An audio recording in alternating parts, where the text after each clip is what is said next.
पुण्यात्माओं, आपका सौभाग्य है।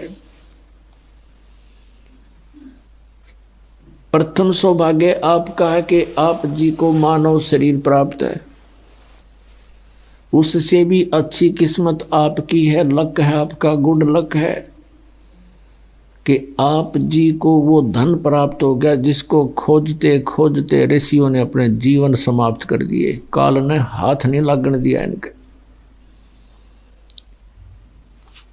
और वो ज्ञान, वो अनमोल खजाना फिर परमात्मा ने स्वयं आकर हमें बताना पड़ा। हमने सतलोक के अंदर एक भारी भूल करी थी।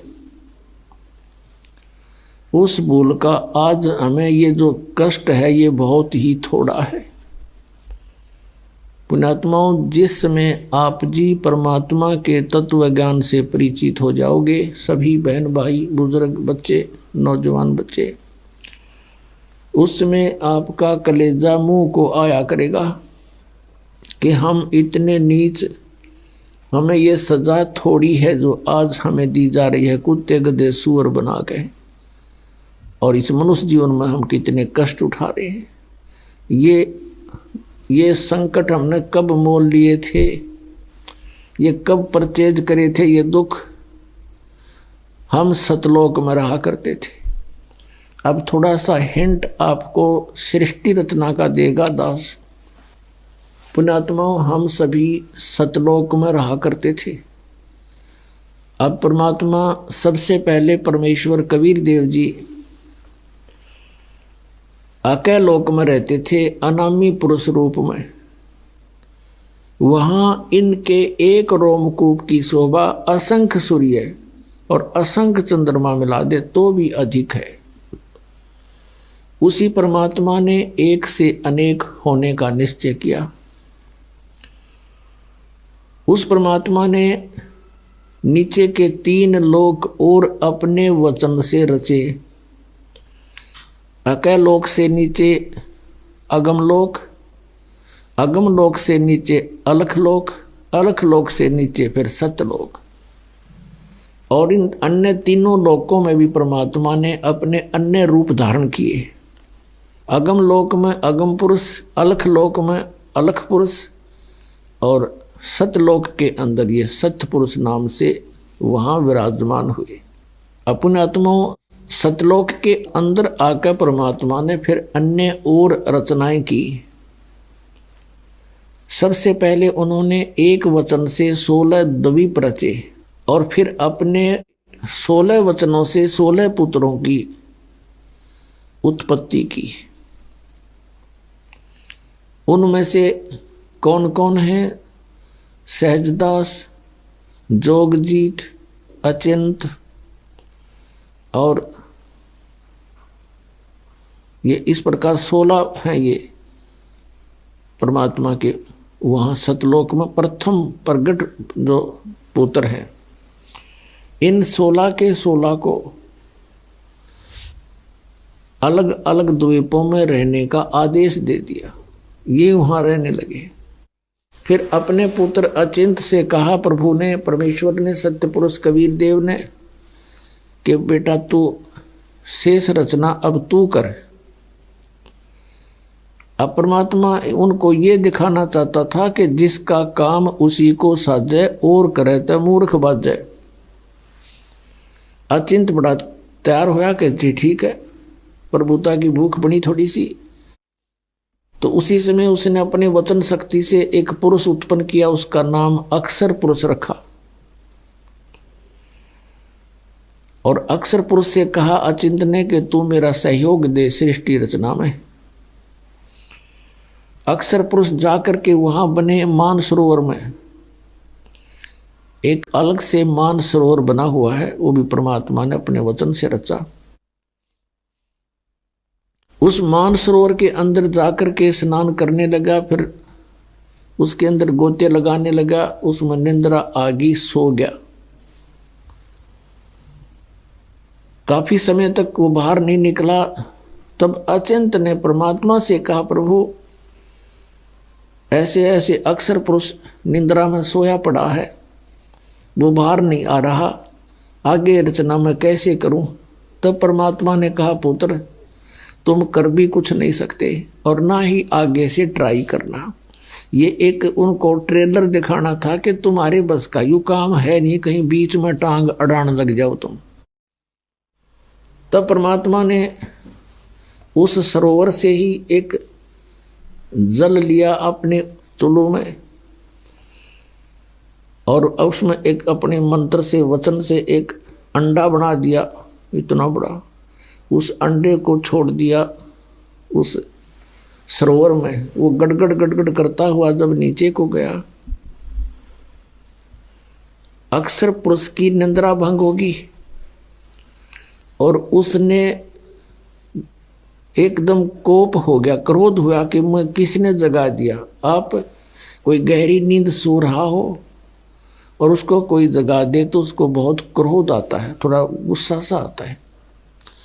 वो अलग बात है कि सामने खड़ा व्यक्ति उससे अगर तगड़ा है तो गुस्सा शांत हो जाता है, नहीं तो कुछ धमका भी सकता है। और जो ही उसने थोड़ा सा क्रोध से देखा कि किसने मुझे निद्रा, किसने भंग कर दी मेरी, उसके वो क्रोध तेज उस अंडे में प्रवेश हो गया। अंडा दो भाग हो गया, उसमें से ये सरपुरुष निकला, सरपुरुष जिसको ज्योति निरंजन भी कहते हैं। आगे चल के ये काल कहाया। तब परमात्मा ने कहा कि तुम दोनों बाहर आओ, सरपुरुष और अक्षर पुरुष। अक्षर पुरुष तो निद्रा में था, तेरे को जगाने के लिए हमने ये सब कुछ करना पड़ा, और बाहर आ जाओ तुम दोनों। वो दोनों बाहर आ गए। उनसे कहा कि जाओ तुम अचिंत के द्वीप में रहो। अब 3 एक द्वीप में रहने लगे, सरपुरुष, अक्षर पुरुष और अचिंत पुरुष। उसके बाद परमात्मा ने अपने वचन से हम सभी आत्माओं को वहां उत्पन्न कर दिया, अपने वचन से, अपने शरीर से, अंदर से निकाल दिया वचन से, और हमें अलग अलग स्थान दे दिया कि तुम रहो यहाँ पर। सदाबहार वृक्ष, पेड़, मेवा, काजू, सब, सेब, संतरे, फल, दूध की नदी, अमृत जल, कभी न खराब होने वाले वहाँ पदार्थ बना दिए। सतलोक से यहाँ एक परमात्मा ने एक सैंपल भेज रखा है, गंगा दरिया का जल। ये कभी खराब नहीं होता। इसके ऊपर रिसर्च करके सर मार लिया वैज्ञानिकों ने, ये कुछ नहीं खोज सके कि ये कैसे है ऐसा। तो ये सतलोक से आया, परमात्मा ने हमें दिखाया कि वहाँ ऐसे पदार्थ हैं सारे, वो कभी खराब नहीं होते किसी भी एटमॉस्फेयर में। वहाँ तो वैसे एटमॉस्फेयर बहुत ही अच्छा है, हम सभी आनंद से रह रहे थे, वहाँ कोई काम नहीं था। और सबके अपनी अपनी संतान, उनको कहा कि तुम अपनी अपने परिवार उत्पन्न कर सकते हो, इतनी उन परमात्मा ने हमें आज्ञा दे दी थी। और हम फिर वहाँ रह रहे थे, अपने अपने अलग से मकान थे, एक एक हंस के पास, एक आत्मा और उसके परिवार के पास, जो परमात्मा ने दया करी उनके ऊपर। इतने बड़े बड़े स्थान हैं जैसे पूरी पृथ्वी पर, उसी में उनके अलग से बाग बगीचे और सरोवर, दूधों की नदियाँ सब भरे पड़े हैं, अमृत।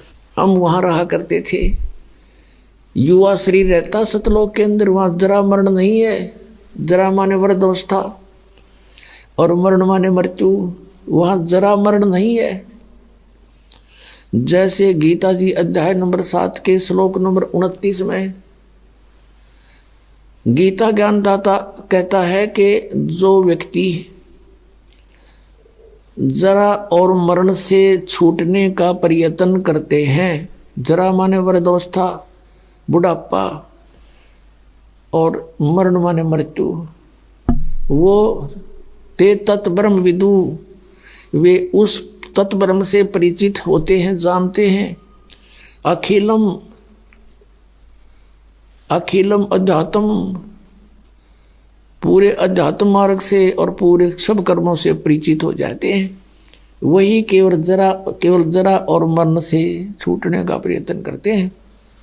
8वें अध्याय के प्रथम मंत्र में अर्जुन ने पूछा, फिर किम तत्परम प्रभु, वो तत्ब्रह्म क्या है, अध्यात्म क्या है, सब कर्म क्या है।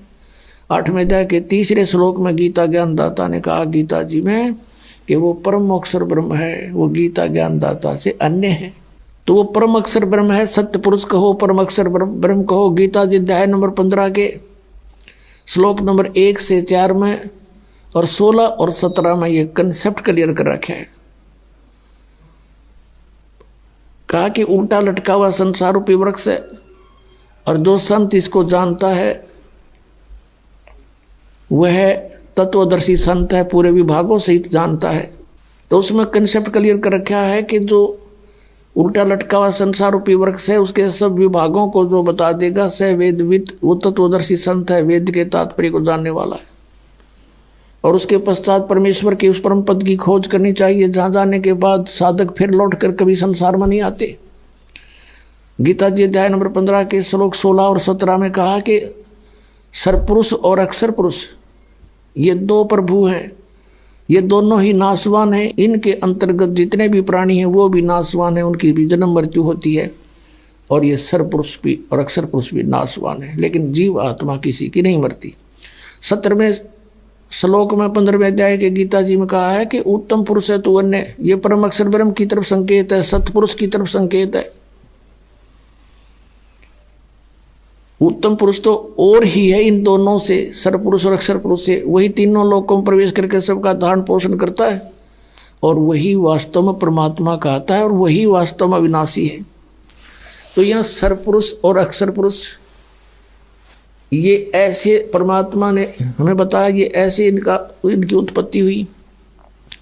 हम सभी वहाँ रह रहे थे, वहाँ जरा मरण नहीं था, बुढ़ापा नहीं था। सबसे बड़ा कैर जीव पर बुढ़ापा और फिर मौत। दोनों ऐसे जुल्म हमारे ऊपर यहाँ गुजारी रखे, और बाकी शेष जीवन में पता नहीं कितनी कितनी आपदाएं आती हैं। अपने आत्माओं सारा जीवन हम जिन बच्चों के पालन पोषण में, जिनके प्यार में, और फिर उनके कोठी और बंगले बनाने में गुजार देते हैं, और फिर मृत्यु होती है, हमसे छीन लिया जाता है। युग क्या का जीवन यहाँ पर। और वृद्धावस्था में सारी आपदाएं, सभी दुख इसके ऊपर आ जाते हैं। दांत रहे ना, आँखों से दिखे नहीं, कानों से बहरा हो जा, गोड्डे काम करे नहीं, और अस्थि पिंजर शेष रह जाता है, अंतिम सांस गिनता रहता है कब मौत आएगी। तो पुण्यात्माओं, हम वहाँ रहा करते थे, हमने कैसे गलती करी। ये दंत कथा ना समझना पुण्यात्माओं, ये गॉड गिवन ज्ञान है। ये सतपुरुष परमात्मा ने बताया हमारे को आकर, जब हमारी आंखें खुली। ये सत्यनारायण कथा है, ये अमर कथा है। अब कुछ दिनों के बाद क्या हुआ, हम ठाठ से रह रहे थे, कोई दुख नहीं, किसी प्रकार का कष्ट नहीं। हमारा शरीर था मनुष्य सदृश था, और उसमें ये स्नायु यानी नाड़ी का जोड़ जुगाड़ नहीं था, 5 तत्वों से बना पुतला नहीं था, एक नूर से बना हुआ था। हमारे शरीर का वहाँ इतना नूर है, इतना प्रकाश है, जैसे 16 सूर्यों जितना प्रकाश एक अंश का आत्मा का। और परमात्मा का वहाँ हमसे घना अधिक प्रकाश है। एक रोमकूप में करोड़ सूर्य करोड़ चंद्रमा मिला दे, ऐसे सतपुरुष के शरीर का इतना प्रकाश है। एक रोमकूप में करोड़ सूर्य करोड़ चंद्रमा से अधिक रोशनी है, वो इतना समर्थ है। कुछ दिनों के बाद इस ज्योति निरंजन को एक बकवाद सूझी सरपुरुष को। इसने सोचा कि हम 3 एक द्वीप में रह रहे हैं और बाकी सभी को अलग अलग से स्थान दे रखा है। इसने खड़ा होकर के तप करना चाहा, क्योंकि तप से राज्य प्राप्त होता है। जब इसने 70 युग तक तप कर लिया, परमेश्वर ने पूछा कि भी क्या चाहता है ज्योति निरंजन। सत्य पुरुष कबीर साहब ने पूछा, तू क्या चाहता है सरपुरुष। तब इसने कहा कि प्रभु ये स्थान मेरे लिए कम है पिताजी, कुछ अलग स्थान चाहिए। परमेश्वर कबीर देव जी ने इसको 21 ब्रह्मांड दे दिए वहीं सतलोक में। जैसे एक धनी पिता अपने पुत्र को 21 प्लाट बांट दे के लिए तेरे हिस्से के होंगे। ये उन प्लाटों में सर सपट्टे करे, कभी उसने देखा कभी उसने देखा, बड़ा खुश हुआ। फिर इसने सोचा इसमें कुछ कंस्ट्रक्शन भी होनी चाहिए। इसने 70 युग तक फिर तप किया। फिर परमात्मा ने पूछा, बोल भाई क्या मांगता है तू? जो मांगा था तुझे दे दिया। इसने कहा पिताजी कुछ कंस्ट्रक्शन मटेरियल और दे दो, कुछ मैं रचना रचूं वो सामग्री दे दो। तब परमात्मा ने इसको 5 तत्व और 3 गुण दे दिए अगले पुत्र खेल खिलौनों से। इसके पास जब ये सारा कुछ आ गया, इसने वहाँ कुछ अलग से पहाड़ पूड़ बना दिए, झरने झुरने बना दिए। तो उसमें इसने सोचा कंस्ट्रक्शन भी हो जाएगी, लेकिन फिर अकेले का दिल नहीं लगेगा 21 प्लाटों में, मेरे साथ कुछ आत्मा भी हो। इसने ये सोचकर फिर खड़ा हो गया। और जब ये तपस्या कर रहा था, हमने कहाँ मार खाई है पुण्यात्माओं, ये सत्कर मान लेना। ये कोई डूम बाट के गीत नहीं है कि वो किसी की प्रशंसा के लिए गा रखे हों, ये परमात्मा ने आकर बता रखे हैं।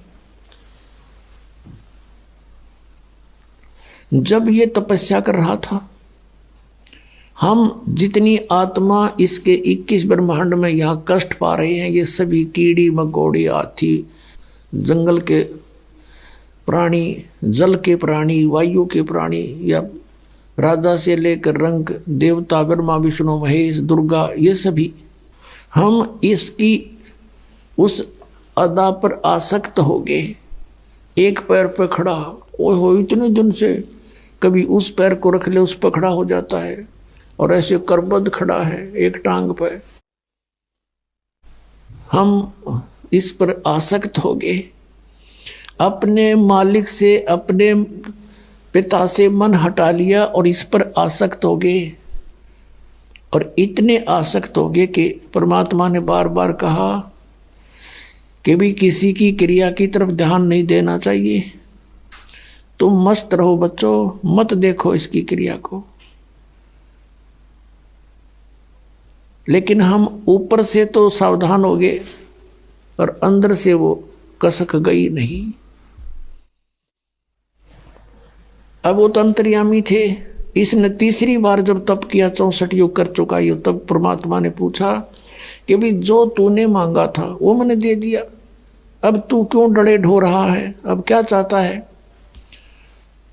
तब इसने कहा पिताजी मुझे कुछ आत्मा दे दो, मुझे कुछ हंस दे दो, मेरा दिल नहीं लगता। तब इसने कहा भाई तेरा दिल लाग रहा था, 3 जने बैठे थे, तना आप पे बकवाद भाई, और बात सुन ले, और मांग ले, तना कुछ प्लाट मांगने हो को ब्रह्मांड तना और बना के दे दूंगा, पर ये आत्मा नहीं दे सकता, ये मेरे अंश हैं, मेरे अंदर से निकले हैं, मेरे बच्चे हैं। अपने आत्माओं, इन बहन बेटियों को पूछकर देखना, जब जो बच्चा जन्म लेता है, बेटा या बेटी, इनको कितना प्यारा लगता है।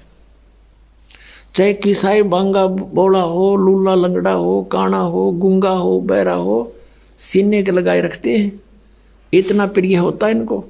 और उस परमात्मा से हमारा जन्म हुआ है, उनके शरीर से हम बाहर आए हैं, तरीका दूसरा है, प्यार उतना ही है। तो उसको हमसे कितना प्यार है। तो उसमें परमेश्वर ने कहा कि देख भाई बात सुन, ये मेरी आत्मा नहीं दे सकता तुझे किसी भी कीमत पे, किसी भी जप से, तप से, किसी क्रिया से, ये तुझे नहीं मिलेंगे, और मांगते ना जो मांगना। फिर परमात्मा को मालूम तो था कि हम बिगड़ चुके हैं। दूध जब फट जाता है, सेब जब खराब हो जाता है, तो टोकरी से उठाकर वो बाहर फेंकना ही पड़ता है, ना औरों को भी खराब करे। तो ये सोचकर परमात्मा ने कहा, भाई सुन बात, यदि कोई आत्मा तेरे साथ सब इच्छा से जाना चाहता है तो नो ऑब्जेक्शन, मुझे कोई ऐतराज नहीं, पूछ ले उनसे। अब वो हमारे पास आया, और हम तो पहले इसके ऊपर आसक्त हो रहे थे। जैसे पुण्यात्माओं, आज हमारे अंदर यही प्रेरणा है, और यही जो कि तू ये प्रवृत्ति हमारी आज है। जैसे कोई हीरो या हीरोइन, अभिनेता या अभिनेत्री, वो अपने पेट के लिए, अपने धन कमाने के लिए चटक मटक करते हैं, वो तो कमावे धन, और ये युवा बालक उनके ऊपर आसक्त हो जाए, नो कहीं ये मेरा फेवरेट हीरो है, ये मेरी फेवरेट हीरोइन है, और उन्हें टिंडा मिल लगा नहीं, उनसे कुछ लेना एक ने देने दो, बेमतलब बकवाद करे। अब जैसे यहाँ कोई बरवाला में आ जावे हीरो या हीरोइन, देखो इन नौजवान बच्चों की, देखो लाइन लग जाएगी, वो खड़ा 1 किलोमीटर दूर तो दिखेगा उन्हें स्टेज पे बकवाद करते हुए, और नो कहोगे वो खड़ा वो खड़ी, और सारा दिन धक्के खा के फाँक के दौड़ उल्टे आ जा, बता के मिल रहा उनसे, वो अपनी रोजी रोटी कमा रहे, हर ये उसके ऊपर नो आसक्त हो रहे, बस क्या बात कही। तो ये बुराई हमारे वहाँ से लगी थी। हमने अपने पिता को भुला दिया जो सारे सुख दे रहा था, कोई कष्ट नहीं था, और हम इसने चाहने लगे नकली को। हम ये सोच लो अपने मालिक से उल्टे हट गए, अपने पति से, हम पति भर्ता पद से गिर गए, और हमने यूं खत्म कर लिया ज्योति निरंजन, हम इसको चाहने लगे। तब परमात्मा ने कहा ठीक है भाई, जा तू पूछ ले उनसे। ये हमारे पास आया, हम तो पहले ही चढ़ रहा था इसका। इसने कहा कि मैंने पिताजी से ऐसे ऐसे 21 ब्रह्मांड लिए हैं और मटेरियल ले लिया है, वो ये बनाऊंगा, ऐसे ऐसे झरने रचूंगा, बाग बगीचे लगाऊंगा, तुम चलोगे हमारे साथ? हम तो तैयार थे, हमने कहा यदि पिताजी आज्ञा दे देंगे तो हम तैयार हैं। ज्योति निरंजन हमारे पिताजी के पास गए, सतपुरुष के पास कहे पिताजी कुछ आत्माएं मेरे साथ चलने को तैयार हैं। परमेश्वर ने कहा भी ऐसे नहीं, मेरे सामने स्वीकृति दिलवा दे, फिर मैं अलाउड कर दूंगा। उसने कहा था कि वो आपकी स्वीकृति चाहते हैं, कुछ जाने को तैयार हैं। तो परमात्मा ने कहा कबीर साहब जी ने कि मेरे सामने स्वीकृति दिलवा दे, मैं तब कह दूंगा, अलाउड कर दूंगा। दोनों आगे हमारे पास। अब हम देखकर सामने पिता को नीची गर्दन कर ली। परमेश्वर ने पूछा भी कौन कौन इसके साथ जाना चाहते हैं इसके लोक में, हाथ खड़ा कर लो। अब हमने एकदम सन्नाटा छा गया, शर्मा गए, सबको शर्म आई। अब कैसे अपने पिता के सामने कहे, इन्होंने मना कर रखा था कि तुम इसकी ओर मत देखो। हमारे अंदर ये छल कपट भी वहीं से विद्यमान हुआ था, और हम उस पवित्र लोक में रहने योग रहे नहीं थे। तब परमात्मा ने कहा भी बोलते क्यों नहीं तुम? ज्योति निरंजन तू तो कह रहा था कि कुछ तैयार है, तो कोई बोलता ही नहीं। तब हमने सोची कदे बात बिगड़ जा और हम यहीं रह जाए। तो सबसे पहले एक हंस खड़ा हुआ, उसने कहा कि जी मैं जाना चाहता हूँ पिताजी इसके साथ में। सबसे पहले खड़ा हुआ। फिर हमने सोची कदे हम पीछे रह जाए, हम भी खड़े हो गए, दोनों हाथ कर दिए, एक की छोड़ दोनों, पूरे जितने यहाँ पर हम आए पड़े हैं। तो परमात्मा ने कहा भाई ठीक है, ये सब देख लिए मैंने, जो तेरे साथ जाना चाहते हैं ऐसे नहीं भेजूंगा, इनको मैं अपने तरीके से भेजूंगा तेरे पास, ऐसे तो जा ही नहीं सकते ये, आप जाइए। अब वो चला गया अपने, वहीं ये लोग वहीं थे 21 ब्रह्मांड, उस सतलोक के एक कोने में, बाहर जैसे बाहरली दिल्ली हुआ करे ना, बाह्य दिल्ली गांव गुम से हुआ करे, ऐसे बाहर की तरफ इसको सेट कर दिया था। तब परमात्मा ने क्या किया, जिस आत्मा ने सबसे पहले स्वीकृति दी थी, खड़ा होकर के हिम्मत करी थी, उसका एक युवा लड़की बना दिया। उसके प्रजनन इंद्रिय नहीं लगाई थी। वो परमात्मा देखना चाहते थे कि इसमें और कितना कमीनापन है ज्योति निरंजन में, ये यहाँ इस लोक में रहने के योग अब रहा है या नहीं। और जितने हम थे, हम सभी को सूक्ष्म रूप बीज रूप में करके उसका नाम प्रकृति रख दिया। प्रकृति जिसको माया भी बोलते हैं, आदि माया भी कहते हैं, और इसको दुर्गा भी कहते हैं। इसके शरीर में हम सभी को प्रवेश कर दिया बीज रूप में, सूक्ष्म रूप में। पुण्यात्माओं, आज इस वैज्ञानिक युग में हम आसानी से समझ सकते आध्यात्मिक मार्ग को। जैसे आप सुनते हो कई बार डॉक्टरों से कि किसी व्यक्ति के कुछ जीवाणु होते हैं, वो इतने रहने चाहिए, जैसे 50 लाख रहने चाहिए जीवाणु 1 ग्राम में, 1 mg ब्लड में। बताओ 50 लाख जीवाणु 1 mg ब्लड में, इतने को में फिर कितने अंदर है हमारे जीवाणु, गिनती नहीं होती। तो ऐसे परमात्मा ने सभी के सभी इसके अंदर फीड कर दिए सूक्ष्म रूप में। और इसको कहा बेटी दुर्गा को कि बेटी मैंने तुझे शब्द शक्ति दे दी है, वचन शक्ति दे दी है, और जितने भी जीव है ज्योत निरंजन कहे तू वचन से उत्पन्न कर सकती है नर और मादा। एक बार बोल देगी उतने ही एकदम में बाहर खड़े होंगे। और अपने पुत्र सहजदास से कहा जो सबसे पहले 16 उत्पन्न किए थे, उनमें से एक सहजदास है। उससे कहा कि जा अपनी बहन को ज्योति निरंजन के पास छोड़िया और उसको बता देना कि इसको पिताजी ने शब्द शक्ति दे दी है, जितने जीव तू कहेगा ये उत्पन्न कर देगी। सहजदास ने जाके संदेशा सुना दिया, लड़की को वहां छोड़कर आ गया अपनी बहन को। अब इस प्रकृति देवी ने, प्रकृति यानी दुर्गा का रूप निखरा हुआ था युवती होने के कारण। अब इस ज्योत निरंजन के मन में वहां फिर दोष उत्पन्न हुआ। ये सभी हम प्राणियों के अंदर यहां भी विद्यमान है। ये बीमारी वहां से लगी थी अपने सारी। अकेली लड़की को देखकर उसके साथ बदतमीजी करने की नीयत, उसी का गुण हमारे अंदर विद्यमान है। उसने सुंदर लड़की को देखकर एकदम आव भाव बदल गए। लड़की भी पहचान गई कि इसके मन में दोष आ चुका है।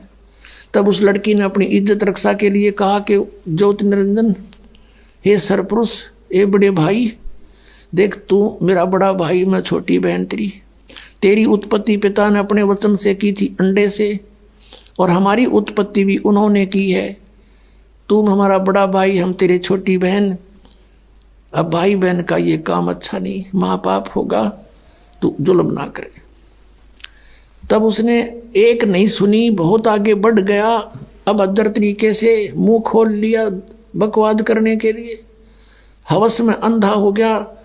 तब लड़की ने छोटा सूक्ष्म रूप करा अपनी सिद्धि से, और इसके मुख के माध्यम से पेट में रक्षा, अपनी इज्जत रक्षा के लिए पेट में चली गई।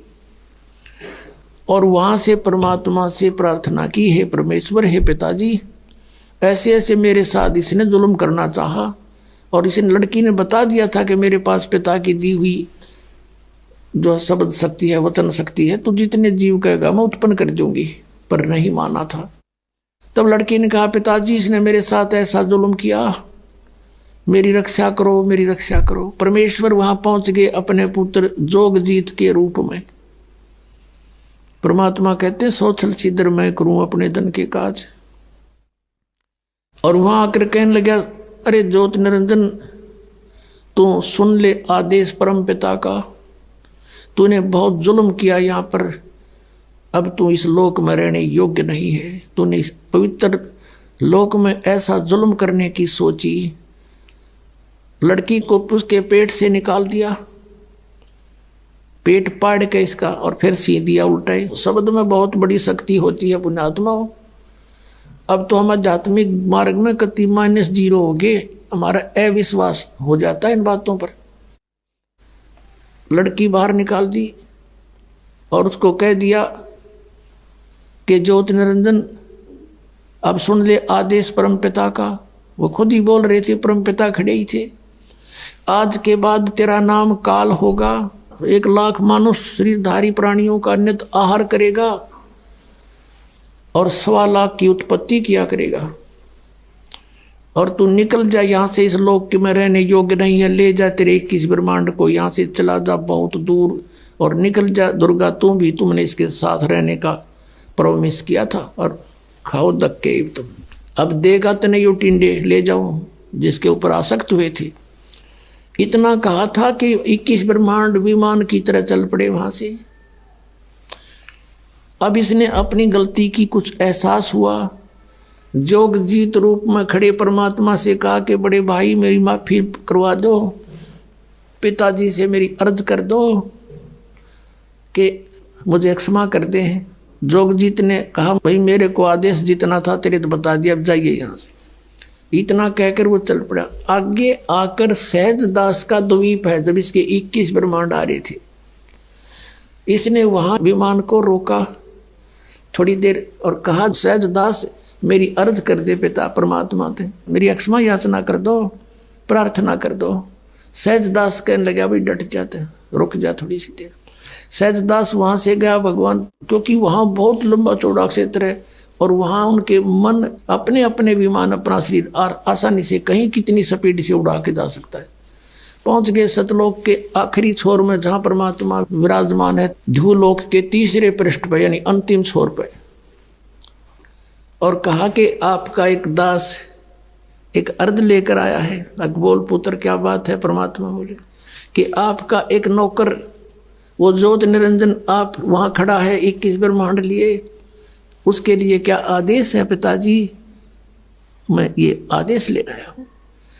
वो कुछ कह रहा कि मुझे माफ कर दे। परमात्मा ने कहा कि इसको भेज दे मन कर्म वचन से, ये दुष्ट यहाँ नहीं रहना चाहिए, इसको निकाल यहाँ से भगा दे और जा वापस। इतना कहती तुरंत वापस आ गया सहजदास और कहा भाई मैंने तो अर्ज करी थी पर तू जा बड़भागी, यहाँ से निकल, मन नहीं पटवा होगा तू, भाग जा से। तो वहां से 21 ब्रह्मांड लेकर 16 शंख कोश की दूरी पर ये आ गया। वहां ये ब्रह्मांड रुक गए और फिर अपने आप मालिक के विधान से वो घूमने लगे, वहां चक्कर काट रहे। अब इस ज्योत निरंजन ने कहा दुर्गा से, प्रकृति से कि अब मेरे साथ जो होना था हो लिया, अब मैं किसी की नहीं मानू, अपनी मन मर्जी करूंगा। फिर उसने वही ट्राई की बकवाद करने की। दुर्गा ने फिर प्रार्थना की भाई बात सुन ले, पहले तो मेरा बड़ा भाई, मैं छोटी बहन तेरी, और फिर मैं तेरे पेट से बाहर आई तेरी बेटी होगी, कुछ तो लज्जा रख नालायक, कुछ तो सोच ले। पर इसने एक नहीं मानी, नख रेखा से भग कर लिया, नाखनों से इसके अंदर स्त्री इंद्री लगाई और इससे विवाह किया। 3 पुत्रों की उत्पत्ति की, रजगुण ब्रह्मा, सतगुण विष्णु, तमगुण शिव जी की। अपने आत्माओं, एक बार ये दास किसी कामवश एक तहसील ऑफिस में गया हुआ था, वहां जहाँ रजिस्ट्रियां होती हैं, और वहाँ एक नंबरदार था। नंबरदार होते हैं वहाँ गवाही देने लिए बैठे रहते हैं, 10-20 रुपये दिया करते थे, वो कहीं दस्तखत करने होते। वह बैठे बातें कर रहे, आप पे कोई बात चल गई, वैसे ऐसे एक गोत्र की लड़की से उसी गोत्र के लड़के ने विवाह कर लिया, या कोई उनकी माँ का गोद में था क्यों कर गया था। उसके ऊपर पंचायत पंचूत होने लग रही थी, पेपरा मारी थी, उस पर डिस्कस हो रहा था। वो एक बूढ़ा नंबरदार ने बोला भाई पहले तो देखो बात सुनो, मैं अपनी बताता हूं कि मेरे 3 ब्याह हो लिए। पहला ब्याह हुआ कोई बालक नहीं हुआ, उसकी मृत्यु होगी। दूसरा ब्याह हुआ एक पुत्री होते, उसकी मृत्यु होगी। अब तीसरा ब्याह है मेरा, और तीनों बार में पंडित ने फेरे करवाए। तो सबसे पहले हमको बाण भाई बनाया कि काश्यप गोत्रा काश्यप गोत्री, यहां से शुरू करें ये मंत्र बोलना। तो परमात्मा ने कहा गरीबदास जी ने कि काश्यप गोत्रा काश्यप गोत्री पंडित शाखा लाया, और कोई तत्वेता ज्ञानी जाने बाण ब्याह घर लाया। अब ये है वो काश्यप गोत्र और काश्यप गोत्री जो बाण ने ब्याह के ला रहा युग काल, और उससे हमारी उत्पत्ति हुई है। तो वो जो कहता भाई यू नो नहीं समझ मारी मेरे आज तक, यू काश्यप गोत्र और काश्यप गोत्री क्योंकि हमने बाण भाई तो उड़े बना के चल रहे हैं। तो अब परमात्मा ने बताया कि काश्यप गोत्रा काश्यप गोत्री, ये कहते से पर इन्हें पता खक भी नहीं ये किस लिए बोल रहे हैं, किसके विषय में कह रहे हैं। काश्यप गोत्रा काश्यप गोत्री पंडित शाखा लाया, और कोई तत्वेता ज्ञानी जाने बाण ब्याह घर लाया। अब पुण्यात्माओं, अभी तक पहली बार कोई व्यक्ति कोई श्रद्धालु इस कथा को सुनता है। विशेषकर पहले जब दास सुनाया करता था, सामने वाला न्यू हंसा करता अंदर अंदर और फिर नो कहता क्यों गप्पे मारे है, या भी कोई बात हुई या कोई कथा हुई। अरे इतनी नारी कोई कथा कोई ना पृथ्वी पे, क्योंकि उनको ये नहीं मालूम था कि ये प्रमाणित है। पुण्यात्माओं 600 वर्ष पहले मालिक ने, सतपुरुष ने, कबीर देव जी ने आके एक उदाहरण के रूप में, जुलाहे रूप में सहशरीर आए थे और सहशरीर गए थे। ये परमात्मा पूर्ण ब्रह्म सारी सृष्टि रचना रहे। उस समय इन्होंने 600 वर्ष पहले अपनी वाणी में ये वचन बोले थे और परमात्मा यही बताया करते थे। लेकिन ये ब्राह्मण लोग यानी हमारे ऋषि गुरु पवित्र हिंदू धर्म के इस बात की घनी काली मान गए कि ये झूठ बोलता है, ब्रह्मा विष्णु महेश नासवान है, इनकी माता है, इनका पिता है, ये तो अजर व अमर है, सर्वेश्वर है, महेश्वर है, किसी ग्रंथ में नहीं लिखा है। तो उस समय हमारे पूर्वज अशिक्षित थे, शिक्षा केवल एक ब्राह्मण वर्ण ही अधिकारी था उसके ग्रहण करने का, तो उनकी दाल गली रही। और परमात्मा 600 वर्ष आए थे पहले, यदि वो उस समय ये टांग ना अड़ाते, हमें मिसगाइड नहीं करते, तो हमें सारा काम सुलझा सड़जा मिलता आज के दिन। आज दास के साथ जो इतना संघर्ष चल रहा है, इतनी परिश्रम कर रहा है, 4-4 घंटे सत्संग, 5-5 घंटे सत्संग, और फिर सदग्रंथों को पढ़ना, उनको निष्कर्ष निकाल के आपके समक्ष करना, ये नहीं करना पड़ता। लेकिन उस समय इन्होंने, किसी ने परमात्मा के इस तत्व ज्ञान पर विश्वास ना किया और ना करने दिया। तो पुण्यात्माओं एक बात हमारे और बढ़िया होगी कि आज हम परमात्मा को पहचान सकते हैं कि जिसको ये अशिक्षित कहा करते कबीर तो अशिक्षित है, ये क्या जाने वेदों और गीता और पुराणों के बारे में, क्योंकि वो संस्कृत भाषा में है, ये झूठा है। और उस परमात्मा ने 600 वर्ष पहले ये बता दिया था कि ब्रह्मा विष्णु महेश नासवान है, इनके माता पिता हैं, इनका जन्म मृत्यु होता है। 600 वर्ष पहले परमात्मा कबीर जी ने जो वाणी बोली थी, पवित्र कबीर सागर के अंदर विद्यमान है। आप देखिएगा, प्रथम खंड कबीरपंथी भारत पथिक स्वामी युगलानंद बिहारी द्वारा पुरस्कृत। और ये कहाँ से छपा है? प्रकाशक एवं मुद्रक हैं खेमरा श्री कृष्ण दास प्रकाशन, अध्यक्ष श्री वेंकटेश्वर प्रेस, खेमरा श्री कृष्ण दास मार्ग, मुंबई से। अब इसके अंदर हम आपको दिखाते हैं सृष्टि रचना। ये है ज्ञान बोध नामक एक अध्याय है, और ये बोध सागर एक खंड है। ये देखिएगा 21 पृष्ठ पे नीचे परमात्मा ने 600 वर्ष पहले अपनी प्यारी आत्मा धर्मदास को ये ज्ञान दिया था। धर्मदास ये जग बोराना, कोई न जाने पद निर्वाणा, यही कारण मैं कथा पसारा, जग से कहिए वो राम नियारा। ये नाम नहीं है, ये गलत लिखा है कबीरपंथियों ने। ये बाद में संशोधन में इन्होंने अपने हिसाब से कुछ गड़बड़ी कर रखी है। यही ज्ञान जग जीव सुनावो, सब जीवों का भरम नसाओ, अब मैं तुमसे कहूँ चिताई, तेरे देवन की उत्पत्ति बाई। तीनों देवताओं ब्रह्मा विष्णु महेश की अब तुझे उत्पत्ति बताता हूँ।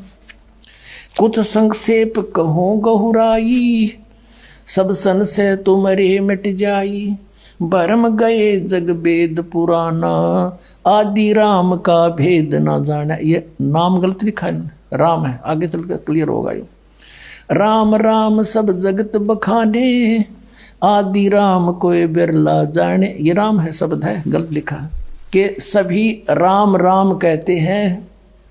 उस आदि राम सनातन परमात्मा को कोई बिरला ही जानता। ये राम शब्द है, नाम नहीं। इन संशोधनकर्ताओं ने अपनी अज्ञान सोच से कुछ इसमें गड़बड़ी कर रखी है, वही हम शुद्ध कर लेंगे। राम राम सब जगत बखाने, आदि राम कोई बिरला जाने, ज्ञानी सुने सो हृदय लगाई, मूर्ख सुने तो गम ना पाई। माँ अष्टंगी पिता निरंजन, ये जमदारुण वंशन अंजन। इन ब्रह्मा विष्णु महेश की माता तो अष्टंगी दुर्गा है, इनका पिता ज्योति निरंजन है। पहले कीन निरंजन राई, पीछे से माया उपजाई। कहते पहले तो ज्योत निरंजन को उत्पन्न किया इस काल को अंडे से, और पीछे से दुर्गा की उत्पत्ति की। माया रूप देख अति शोभा, यु देव निरंजन तन मन लोभा।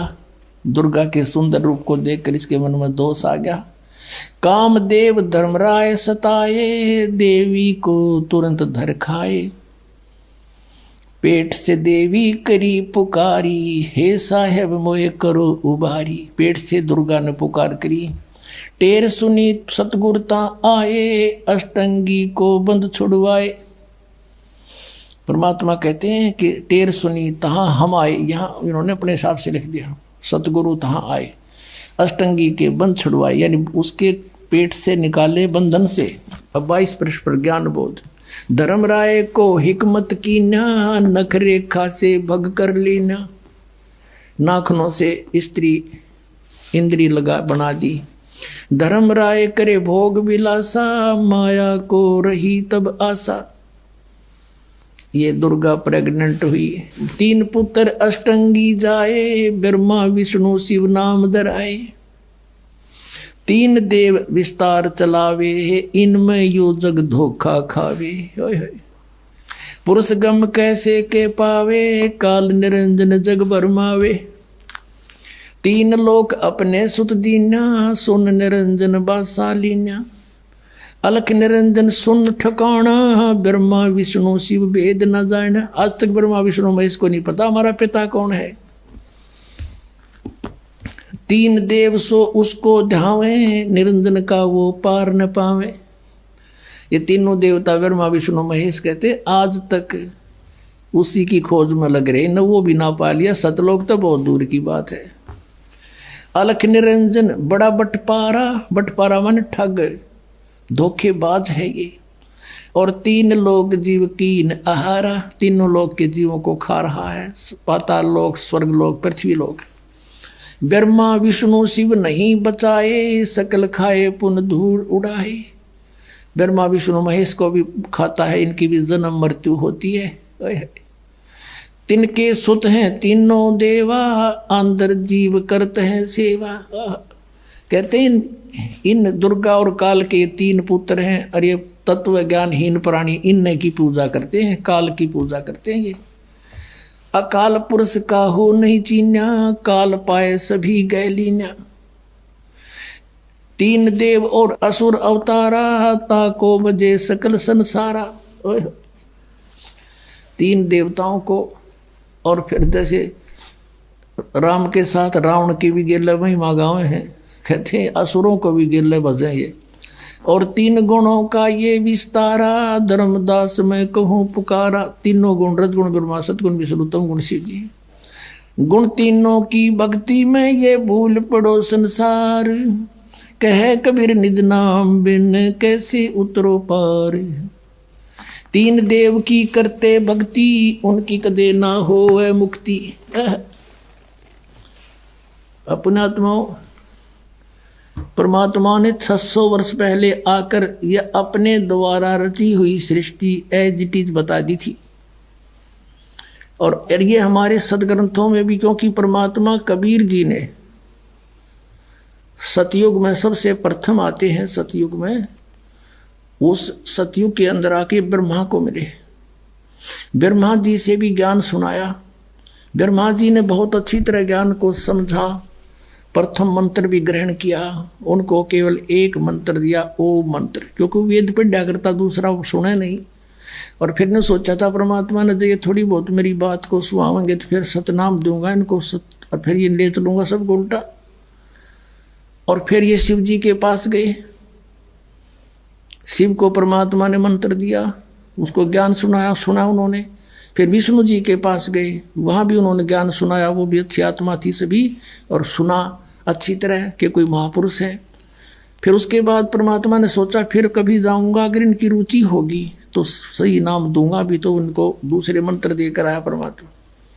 पीछे से काल निरंजन ने सोचा कि तेरे पुत्र गए, ये चले गए तो सारे जीव वापस हो जाएंगे। तभी उन्हें अंदर से प्रेरणा कर दी है, सारे मोट दबा दिया कि ये झूठा है, कपटी है, इसके पास कोई ज्ञान नहीं है, वेद सत्य है, तुम इन्हीं को मानो, मत मानो उसकी। दूसरी बार परमात्मा गए तो उन्होंने अरुचि दिखाई तीनों ने, तो जान गए परमात्मा कि काल आ गया इनकी बुद्धि में, अब इनकी बुद्धि में काल आ गया, अब ये नहीं मानेंगे। अब वो परमात्मा से सुना हुआ ज्ञान और कुछ अपना अनुभव ब्रह्मा जी ने फिर अन्य को सुनाना शुरू किया। अब वो पुराणों में विद्यमान है, आपको दिखाते हैं। अब केवल यदि हम कबीर सागर से ही आपको संतुष्ट करते तो कोई नहीं मानता, न के छोड़ इन बातों में, ये तो वैसे तुक्के मारे। और अब पुराणों में विद्यमान है सारा ज्ञान। अब बुद्धिमान हिंदू समाज के बच्चे सारे शिक्षित हो गए, अब इनको यो स्वीकार करना पड़ा। अब सचमुच जो पुराणों में लिखा और 600 वर्ष पहले भगवान बता गए, वो जो का तो आज पुराणों में लिखा, जिसको ये अशिक्षित कहते थे। और परमात्मा वैसे तो वो तो अंतर्यामी है, सब भाषाओं को जानते हैं। जानबूझकर मालिक अक्सर ज्ञानहीन रहे कि कोई नू ना सोचा कबीर जी ने ये पढ़ ली होंगी, कुरान पुराण वेद पुराण पढ़ लिए होंगे। और अब इससे हम भगवान पहचान सकते हैं कि परमात्मा जिसको अज्ञानी कहते वो महाज्ञानी, सब वेदों और गीता और पुराणों को जानकार थे, वो तो परमात्मा थे। और ये संस्कृत के ज्ञाता महामंडलेश्वर विद्वान को वहाँ थे, न कख भी ना पता हमारे सिलेबस का, हमारे सदग्रंथों का पता नहीं। अब आपको दिखाते हैं, सबसे पहले देवी भागवत दिखाते हैं। अब देखिएगा श्रीमद् देवी भागवत यानी देवी पुराण, गीता प्रेस गोरखपुर से प्रकाशित है। ये संपादक है हनुमान प्रसाद पोदार, चिमनलाल गोस्वामी। ये कहाँ से छपे हैं? प्रकाशक एवं मुद्रक है गीता प्रेस गोरखपुर, गोविंद भवन कार्यालय कोलकाता का संस्थान, ये यहाँ से छपा है। 123 पृष्ठ पे ये तीसरा स्कंद। यहाँ पर भगवान विष्णु अपनी माता दुर्गा की महिमा स्तुति कर रहे हैं। तुम शुद्ध स्वरूपा हो, यह सारा संसार तुम्ही से उद्भासित हो रहा है। मैं ब्रह्मा और शंकर हम सभी तुम्हारी कृपा से विद्यमान है। हमारा आविर्भाव जन्म, आविर्भाव माने जन्म, तिरोभाव माने मृत्यु हुआ करता है। केवल तुम ही नित्य हो, जगत जननी हो, प्रकृति और सनातनी देवी हो। प्रकृति दुर्गा को कहते हैं, ये स्पष्ट लिखा है। भगवान शंकर बोले, देवी यदि महाभाग विष्णु तुम्ही से प्रकट हुए हैं, उनके बाद उत्पन्न होने वाले ब्रह्मा भी तुम्हारी बालक हुए, फिर तमोगुणी लीला करने वाला शंकर क्या मैं तुम्हारी संतान नहीं हुआ? अर्थात मुझे भी उत्पन्न करने वाली तुम ही हो शिवे। संपूर्ण संसार की सृष्टि करने में तुम बड़ी चतुर हो। इस संसार की सृष्टि, स्थिति और संहार में तुम्हारे गुण सदा समर्थ हैं।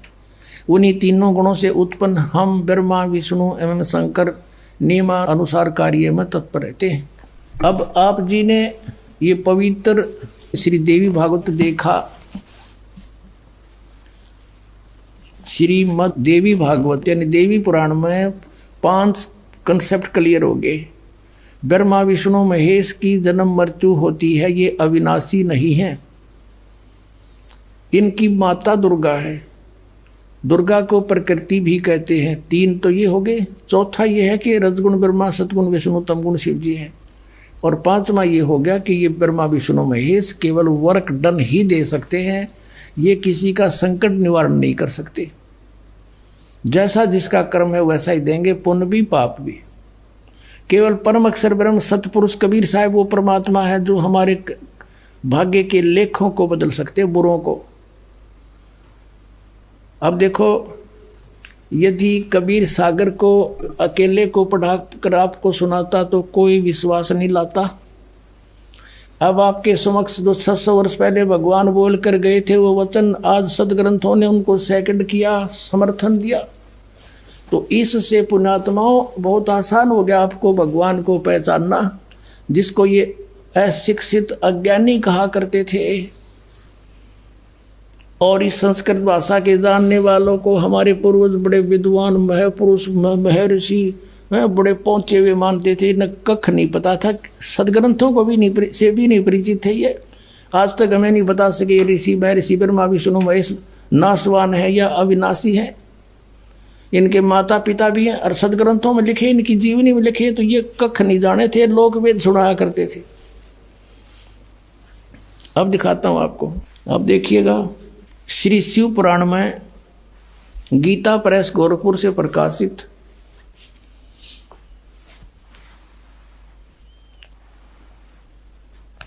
ये इसका संपादक कौन है?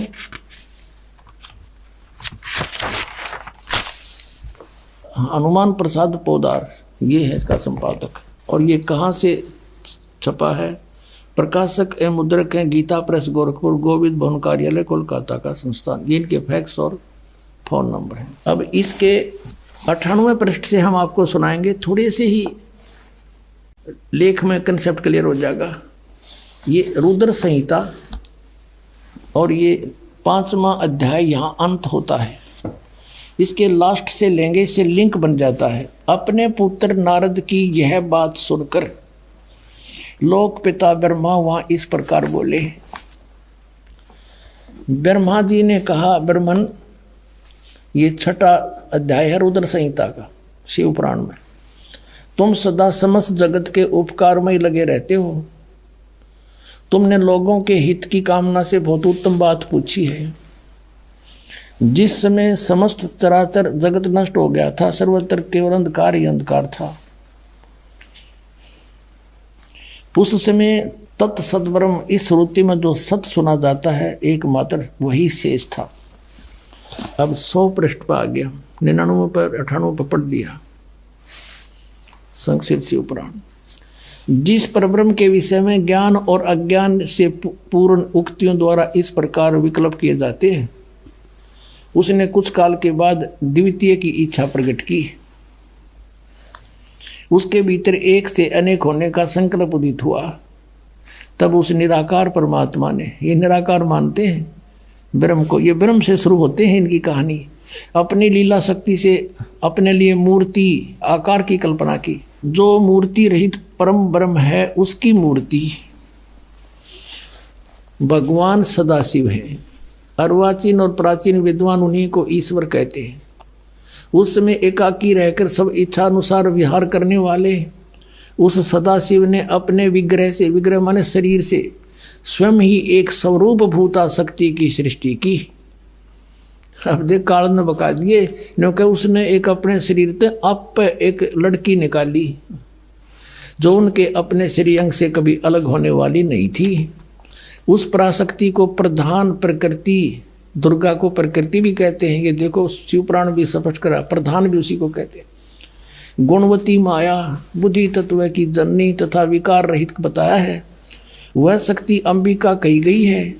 उसी को प्रकृति, सर्वेश्वरी और त्रिदेव जननी, तीनों देवताओं की माता, नित्य और मूल कारण भी कहते हैं। सदाशिव द्वारा प्रकट की गई उस शक्ति के 8 भुजाएं हैं। कति कंसेप्ट क्लियर हो गया कि ब्रह्मा विष्णु महेश की माता दुर्गा है और पिता युग ज्योत स्वरूपी निरंजन सदाशिव कहलाता है। नाना प्रकार के आभूषण उसके श्री अंगों की शोभा बढ़ाते हैं। वह देवी नाना प्रकार की गतियों से संपन्न है और अनेक प्रकार के अस्त्र शस्त्र धारण करती है। और एकाकिनी होकर भी वह माया संयोग वसात अनेक हो जाती है। वे जो सदाशिव है, जो इनका पिता है, दुर्गा का पति, उन्हें परम पुरुष ईश्वर, शिव, शंभु और महेश्वर कहते हैं। अब यहाँ देखो 101 पृष्ठ पर हम आगे रुद्र संहिता का हम ये 6वां अध्याय पढ़ रहे हैं। वे अब सदाशिव के उसके बारे में बता रहे हैं, उनको महेश्वर कहते हैं और वो अपने सारे अंगों पर भस्म रमाए रहते हैं। उन काल रूपी ब्रह्म ने स्पष्ट कर दिया, युग काल है जो महाशिव सदाशिव कहलाता है, ब्रह्मा विष्णु महेश का पिता है, दुर्गा का पति है। उन काल रूपी ब्रह्म ने, काल रूपी ब्रह्म कहो, इसको सदाशिव कहो, ये ज्योति निरंजन काल कहो, उन काल रूपी ब्रह्म ने एक इसमें शक्ति के साथ, नाथ नहीं है, शक्ति के साथ, दुर्गा के साथ शिवलोक नामक अक्षेत्र का निर्माण किया था। यानी सबसे ऊपर एक गुप्त स्थान बना रखा है इसने। उस उत्तम अक्षेत्र को काशी कहते हैं। वह परम निर्वाण तथा मोक्ष स्थान है। सबके ऊपर विराजमान है। वे प्रिय और प्रियतम रूप है। पति और पत्नी रूप में कौन? शक्ति और शिव, दुर्गा और ये काल रूपी ब्रह्म जो परमानंद स्वरूप हैं, उस मनोरम क्षेत्र में नित्य निवास करते हैं। मुने शिव और शिवा ने प्रलय काल में भी कभी उस क्षेत्र को अपने सानिध्य से मुक्त नहीं किया। ये शिव काल है, ज्योत स्वरूपी निरंजन है। शिवा ये दुर्गा है। यहाँ देखिए, देवर से एक समय आनंद वन में रमण करते हुए शिवा और शिव के मन में, दुर्गा और काल के मन में यह इच्छा हुई कि किसी दूसरे पुरुष की सृष्टि करनी चाहिए, जिस पर यह सृष्टि संचालन का महान भार रखकर हम दोनों केवल काशी में रहकर सभी इच्छा अनुसार विचरें और निर्वाण धारण करें। इन्हें फिर एक पुत्र की उत्पत्ति का विचार किया। ऐसा निश्चय करके शक्ति सहित दुर्गा के साथ सर्वव्यापी परमेश्वर शिव ने अपने वाम भाग के 10वें अंग पर अमृत मल दिया, यानी पति पत्नी व्यवहार किया। फिर तो वहां से एक पुरुष प्रकट हुआ। अब उसका नाम क्या रखा है न देखिएगा। अब 102 पृष्ठ पे ये संक्षिप्त शिवपुराण के रुद्र संहिता का 6ठा अध्याय चल रहा है। अब कहते हैं, शिव ने कहा वत्स, उसका नाम धर दिया शिव ने, काल ने। शिव ने कहा वत्स, व्यापक होने के कारण तुम्हारा विष्णु नाम विख्यात हुआ। अपने आत्माओं, परमात्मा कहा करते, मोती मुक्ता दर्शत नाई, ये जग है सब अंधरे, दिखत के तो नैन चश्म, इनका फेरा मोतिया बंदरे। कहते हैं मैं ऋषि कुमाऊं थे, संस्कृत के व्याकरण मोड़ दिए बैठे रहे, एक सदग्रंथ को इनका समझ में आया को नहीं। ये कुआं महर्षि मंडलेश्वर, अरे न कख नहीं पता ब्रह्मा विष्णु महेश की सती थी का, अपने सदग्रंथ सिलेबस से नहीं परिचित, ये काहे के टीचर थे। यानी पूरे हमारे मानव समाज को इन्होंने काल के मुंह में ठोके रखा, गधे कुत्ते बनवा दिया, भूत बनवाया, गलत साधना बता के, गलत ज्ञान बना के बता के, और फिर श्राद्ध निकलवाण की रोजी रोटी का धंधा चला दिया। अपने सदग्रंथ इनका समझ में आए नहीं, हमारा कोल्लू बना रखा था, इन रहट बना दिया। और परमात्मा 600 वर्ष पहले बता गए थे ये बात। पुण्यात्माओं, आज भगवान पहचानने में 2 मिनट लगेंगे। जब जरा सी बुद्धि से काम लोगे और निष्पक्ष भाव से सोचोगे, मान बढ़ाई नहीं, ईर्षा नहीं होनी चाहिए, क्योंकि इसमें विरोध कौन पैदा कर सकते हैं? जिनकी रोजी रोटी चल रही है, उन आचार्यों की या कोई गुरु पद पर विराजमान है, पर जनता शिक्षित है, उनकी एक नहीं चल रहे, वो आखिर में अपने मुंह की खानी पड़ेगी इन सबको जो बकवाद करेंगे। अब यहाँ स्पष्ट हो गया कि विष्णु जी की उत्पत्ति दुर्गा और काल से हुई, ये इनके माता पिता हैं। अब ब्रह्मा की उत्पत्ति देखो, ये 103 पृष्ठ पे, 102 पर हमने पढ़ा था, 103 पृष्ठ पे रुद्र संहिता, और यहाँ 6ठा अध्याय समाप्त हो गया ये विष्णु जी का नाम बता के। और अब हम यहाँ आगे 7वां अध्याय, ब्रह्मा जी बता रहे हैं आगे। देव ब्रह्मा जी कहते हैं देव से नारद को बता रहे हैं, तत्पश्चात कल्याणकारी परमेश्वर सांब सदाशिव ने काल ने दुर्गा के साथ जैसे विष्णु उत्पन्न किया, पूर्ववत पर प्रयत्न करके मुझे अपने दाहिने अंग से उत्पन्न कर दिया। अपने आत्माओं, यहाँ ये अनुवाद करता शर्मा गया। शिव जी का पुजारी होगा कि शिव जी की उत्पत्ति कैसे दिखाऊं, यहाँ तक कर गया गोलमोल। और दिखाएंगे आपको, कहते चोर चुरावे तू बड़ी, वो गड्ढे पानी में, वो गड्ढे हुआ ऊपर आवे ना, सच्चाई छनी ना। अब देखो, यही रुद्र संहिता हम पढ़ रहे हैं, और ये संक्षिप्त शिवपुराण 110 पृष्ठ पे यहाँ लिखा है कि इस प्रकार ब्रह्मा विष्णु तथा रुद्र इन 3 देवताओं में गुण हैं, परंतु शिव गुणातीत माने गए हैं। अब ब्रह्मा विष्णु रुद्र यु शंकर, ये तो हो गए 3, और इन तो चौथा यु इनमें तो गुण है, रजगुण ब्रह्मा, सतगुण विष्णु, तम गुण शिव शंकर। और यो शिव कहते गुणातीत माने गए। अब गए ना, 4 हो गए बड़े यहाँ पर। और अच्छा कंसेप्ट क्लियर होगा, दिखाते हैं आपको। इसी शिव पुराण के 24-25 पृष्ठ पर आपको दिखाते हैं। एक समय ब्रह्मा जी और विष्णु जी का इस बात पर युद्ध हो गया।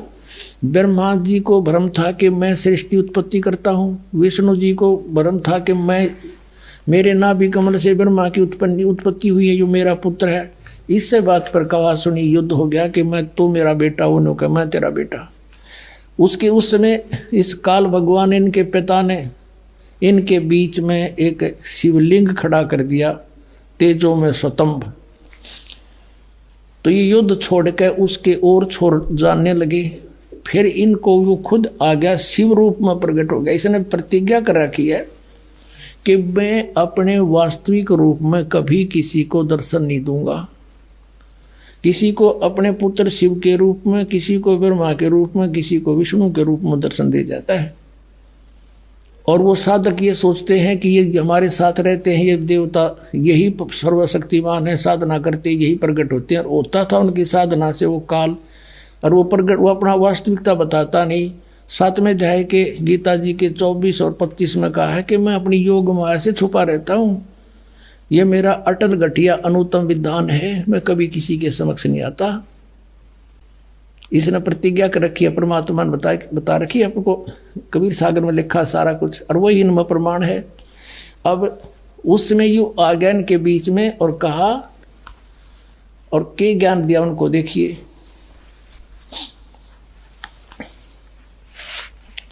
ये है विद्वेश्वर संहिता, संक्षिप्त शिव पुराण, पृष्ठ 24 पे। ये है वो शिवलिंग, यानी सतम, तेजों में सतम ब्रह्मा और विष्णु के बीच में खड़ा कर दिया। और फिर ये देखिएगा 25 पृष्ठ पे, ब्रह्मा और विष्णु ने पूछा, प्रभु, उस शिव रूप में खड़े भगवान काल से पूछा, सतकाल रूपी ब्रह्म से कि ब्रह्मा और विष्णु ने पूछा, प्रभु, सृष्टि आदि 5 कर्तव्यों के लक्षण क्या हैं, यह हम दोनों को बताइए। भगवान शिव बोले। ये भी अनुवाद करता तो शिव कहेगा था वो काल इनका पिता। मेरे कर्तव्यों को समझना अत्यंत गहन है, तथापि मैं कृपा पूर्वक तुम्हें उनके विषय में बता रहा हूँ। आगे देखो, अब 26 पृष्ठ पे कंसेप्ट क्लियर हो जाता है। ये 26 पृष्ठ पे शिव पुराण का, यहाँ देखिएगा। पुत्रो, यू काल कहता है ब्रह्मा और विष्णु को, पुत्रो, तुम दोनों ने तपस्या करके प्रसन्न हुए मुझ परमेश्वर से सृष्टि और सतिथि नामक 2 कृत प्राप्त किए, और ये दोनों तुम्हें बहुत प्रिय हैं। इसी प्रकार मेरी विभूति स्वरूप रुद्र और महेश्वर ने, ये ने है, मैं नहीं है, 2 अन्य उत्तम कृत्य संहार और तिरोभाव मुझसे प्राप्त किए हैं। अब ये देखो, ब्रह्मा विष्णु महेश हो गए दोनों, ब्रह्मा और विष्णु, और 2 ये रुद्र और महेश्वर हो गए। और 5वां यू बोलनिया जो इनको पुत्र कह है, और परंतु अनुग्रह करते दूसरा कोई नहीं पा सकता। अनुग्रह यानी कृपा नहीं कर सकते तुम, कोई भी नहीं कर सकता। जो जैसा करेगा उसे भरना पड़ेगा।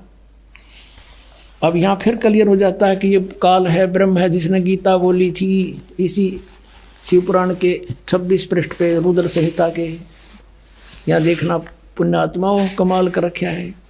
ये कहता कि मैंने पूर्व काल में अपने स्वरूप भूत मंत्र का उपदेश किया है, जो ओंकार के रूप में प्रसिद्ध है। वह मंगलकारी मंत्र है। सबसे पहले मेरे मुख से ओंकार ओम प्रकट हुआ, जो मेरे स्वरूप का बोध कराने वाला। ओंकार वाचक है, मैं वाच्य हूँ। ये मंत्र मेरा स्वरूप ही है। प्रतिदिन ओंकार का निरंतर स्मरण करने से मेरा ही सदा स्मरण होता है, काल का स्मरण होता है। मेरे उत्तरवर्ती मुख से अकार, पश्चिम मुख से उकार, दक्षिण मुख से मकार, पूर्ववर्ती मुख से बिंदु और मध्यवर्ती मुख से नाद का प्राकाट्य हुआ है।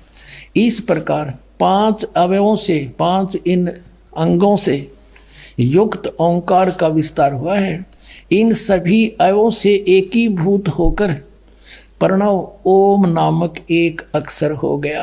हाय हाय, गीता जी अध्याय नंबर 8 के श्लोक नंबर 13 में कहता, गीता ज्ञान दाता ये काल रूपी ब्रह्म के ओम इति एकाक्षरम ब्रह्म व्यवहारण मामनुसमरण यह प्रयाति तदन देहम स याति परमाम गतिम। इससे सिद्ध है कि जो ब्रह्मा विष्णु महेश का पिता है वो गीता को बोल रहा है और उसका ये ओम एक अक्षर है।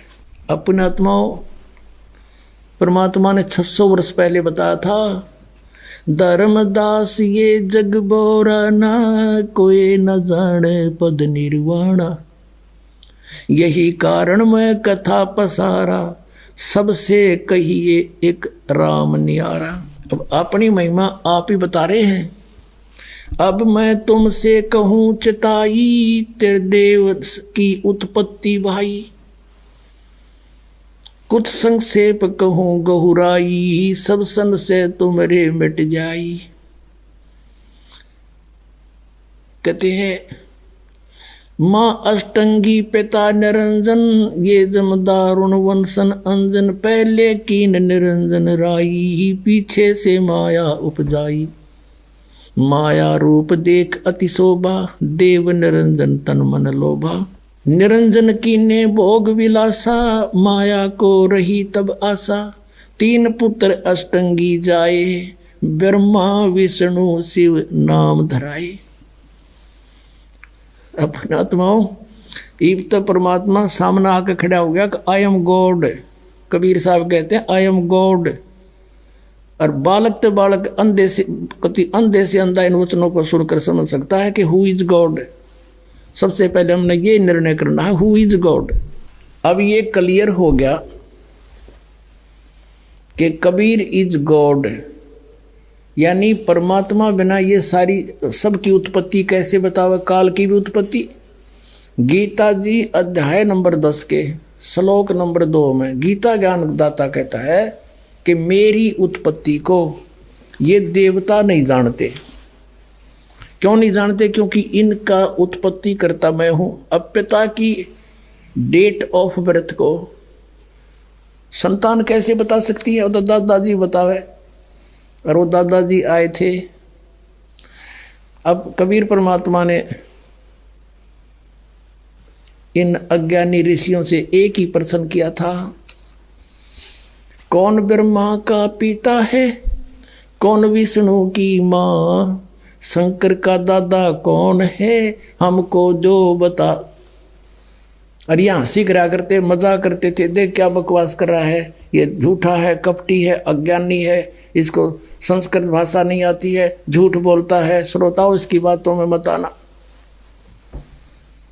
और परमात्मा कहा करते, निरंजन धन तेरा दरबार, निरंजन धन तेरा दरबार, जहाँ पर तनिक ना न्याय विचार, वैसा ओढ़े मुल मुल खासा गल मोतियों के आर, वैसा ओढ़े मुल मुल खासा गल मोतियों के आर, पति भरता को मिले न खादी, वो सूखा निरस आहार, निरंजन धन तेरा दरबार, निरंजन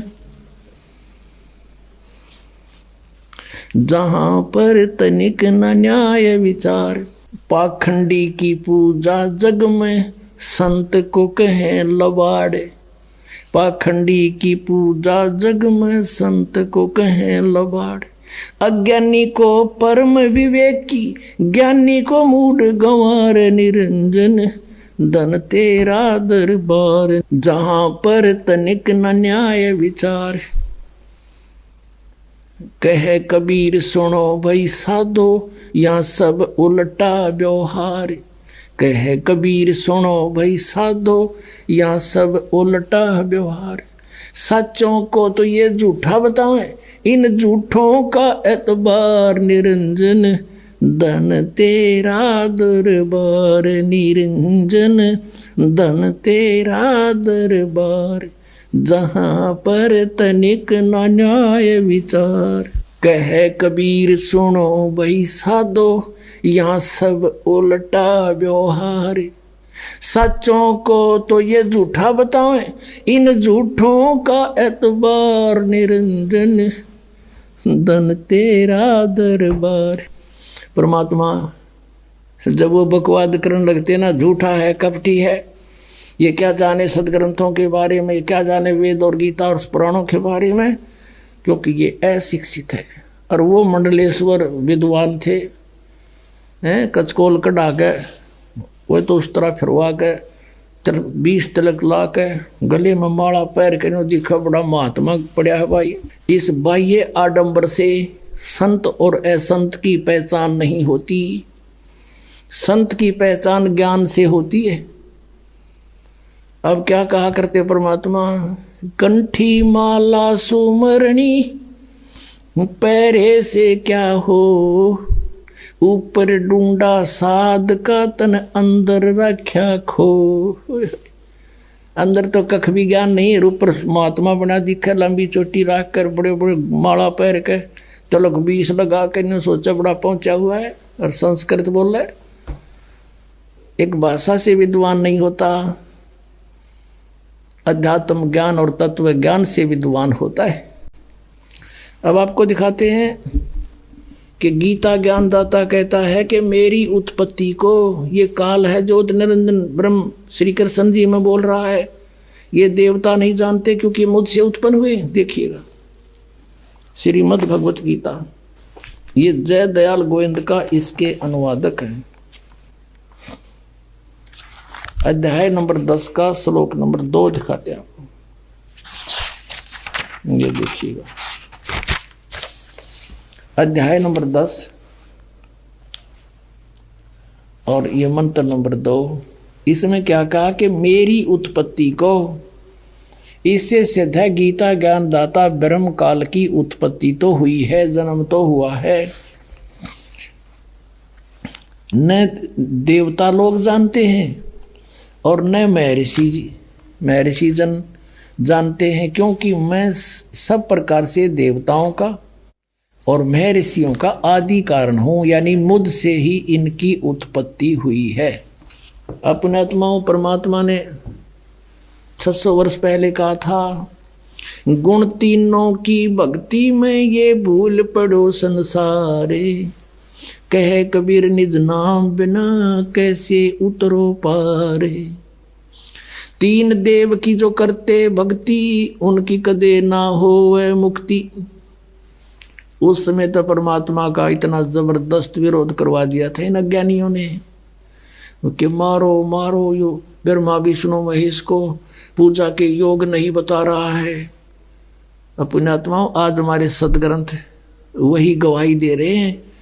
पवित्र श्रीमद् भगवत गीता अध्याय नंबर 7 के श्लोक 12 से लेकर 15 में, 20 से लेकर 23 में, इन श्लोकों में कति कंसेप्ट क्लियर हो रहा है। आपको दिखाते हैं। आपको सबसे पहले तो ये कंसेप्ट क्लियर करते हैं कि 3 गुण क्या है। पुणात्माओं, ये अमर कथा है, ये तो हमने कदे सपने में भी सुनने ना मिला, दाता दया ना करते, ये हमारे पास आन देता ही समर्थ ज्ञान को। ने जय गणेश देवा, माता थारी पार्वती, पिता माँ देवा, ये रटवाएं जानते हमारे पे। और कितने इधर उधर को तीर्थ व्रता पर घुमाते रहते, जबकि श्रीमद् भगवत गीता में कितने तीर्थ जान का प्रावधान नहीं है। तो हम शास्त्र भी गीता का मनमान आचरण करते हैं तो हमें हानि होगी। गीता जी अध्याय नंबर 16 के श्लोक नंबर 23 में स्पष्ट किया है। तो पहले हम करते हैं कि तीनों गुण क्या है, ये देखिएगा। मार्कंडेय पुराण, ये मार्कंडेय पुराण और गीता प्रेस गोरखपुर से प्रकाशित है। ये मार्कंडेय पुराण ये कहाँ से छपी है, ये देखिएगा। प्रकाशक एवं मुद्रक हैं गीता प्रेस गोरखपुर, गोविंद भवन कार्यालय कोलकाता का संस्था। इनके फैक्ट्स और फॉर्मूले। इसके 123 पृष्ठ पर हम आते हैं। ये देखिएगा 122 पृष्ठ पे मार्कंडेय, संक्षिप्त मार्कंडेय पुराण, और यहाँ है मार्कंडेय जी बोले मुने। ये मार्कंडेय जी का प्रकरण चल रहा है, ये समझ लो। अब हम 123 पृष्ठ पे के सामने आ जाते हैं, घनी दूर नहीं जाते, यहाँ आ जाओ 123 पृष्ठ पे। इस तरह स्वयंभू परमात्मा की 3 अवस्थाएं होती हैं। रजगुण प्रधान ब्रह्मा तमगुण प्रधान रुद्र, सतगुण प्रधान विश्वपालक विष्णु है। यही 3 देवता हैं और यही 3 गुण हैं। अब कोई कच्ची बात नहीं रही, कति स्पष्ट हो गया कि रजगुण ब्रह्मा, सतगुण विष्णु, तमगुण शिव जी, यही 3 गुण कहलाते हैं और यही 3 देवता हैं। फिर भी हम और कंसेप्ट कति क्लियर कराएंगे। ये देखिएगा, ये है मुंबई से प्रकाशित एक देवी भागवत, यानी श्री देवी मद देवी भागवत देवी पुराण, वो गीता प्रेस गोरखपुर से प्रकाशित थी। ये खेमरा श्री कृष्ण दास प्रकाशन मुंबई से। अथ देवी भागवतम यानी शक्ति पुराण भाषा सभाष्टिकम सहमात्यम, खेमरा श्री कृष्ण दास प्रकाशन बम्बई 4।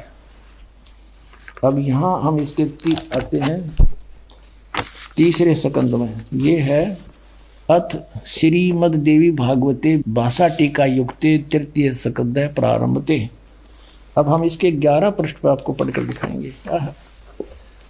और अध्याय नंबर 5 तृतीय स्कंद का 5वां अध्याय। और यहाँ देखिएगा 8वां श्लोक है। भगवान शंकर कह रहे हैं अपनी माता दुर्गा को, हे माता, यदि हमारे ऊपर सदा आप दया युक्त हो तो हमको तमोगुण में किस प्रकार प्रदान किया है? ब्रह्मा रजोगुण और हरि सतगुण, यानी विष्णु को सतगुण युक्त किए हैं। किस लिए किए हैं, युक्त क्यों किए हैं? फिर देखो, अब ये तो हमने हिंदी पढ़ा, अब संस्कृत देखो। यदि दया धर्मना न सदा अंबिके, यदि दया धर्मना, यदि आप हमारे ऊपर सदा दयालु हो, अंबिके सदा अंबिके कथम अहम विहित है। शंकर जी कहते हैं क्यों मैं बना दिया, कैसे, किस लिए? तमोगुण है। और कमल जय, कमल से उत्पन्न होने वाले ब्रह्मा जी को रजोगुण संभव, और सुवित कि मोह सतोगुण हरि, और विष्णु जी को सतोगुण क्यों बना दिया? इति सिद्धम के रजगुण ब्रह्मा है, सतगुण विष्णु, तमगुण शिव जी। अपनात्मा परमात्मा ने एक अमृतवाणी कही थी, गुण तीनों की भक्ति में ये भूल पड़ो संसारे, कहे कबीर निज नाम बिना ये कैसे उतरे पारे।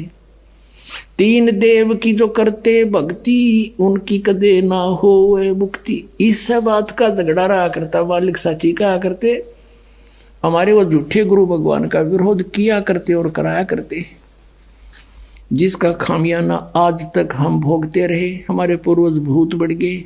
गीता जी में 9वें अध्याय के 25वें श्लोक में कहा, जो भूत पूजेंगे वो भूत बनेंगे।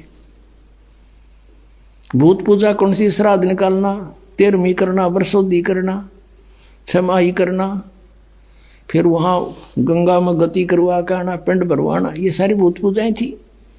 और हम इनको बड़े चाव से करते थे कि ना करेंगे तुम्हारे पिताजी के लिए, बताओ हमने करया क्या?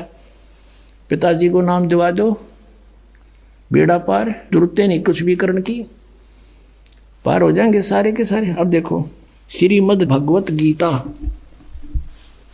और इसके जय दयाल गोविंद का अनुवादक है। गीता प्रेस गोरखपुर से ये प्रकाशित है। अंडरस्टूड? ये आपके समक्ष 7वें अध्याय को पढ़ेंगे। इस 7वें अध्याय में शुरू में ही इस काल भगवान ने कति साफ कह दिया। 7वां अध्याय प्रारंभ, हे प्रथम मंत्र में कहा है कि हे पार्थ, अनन्य प्रेम से मुझ में आसक्त चित्त तथा अनन्य भाव से मेरे प्राण होकर योग में लगा हुआ, भक्ति में लगा हुआ, जिस प्रकार से संपूर्ण विभूति बल युक्त, यानी समग्र पूर्ण रूप से इसका अर्थ है सबके आत्म रूप मुझको संशय रहित जानेगा, उसको सुने।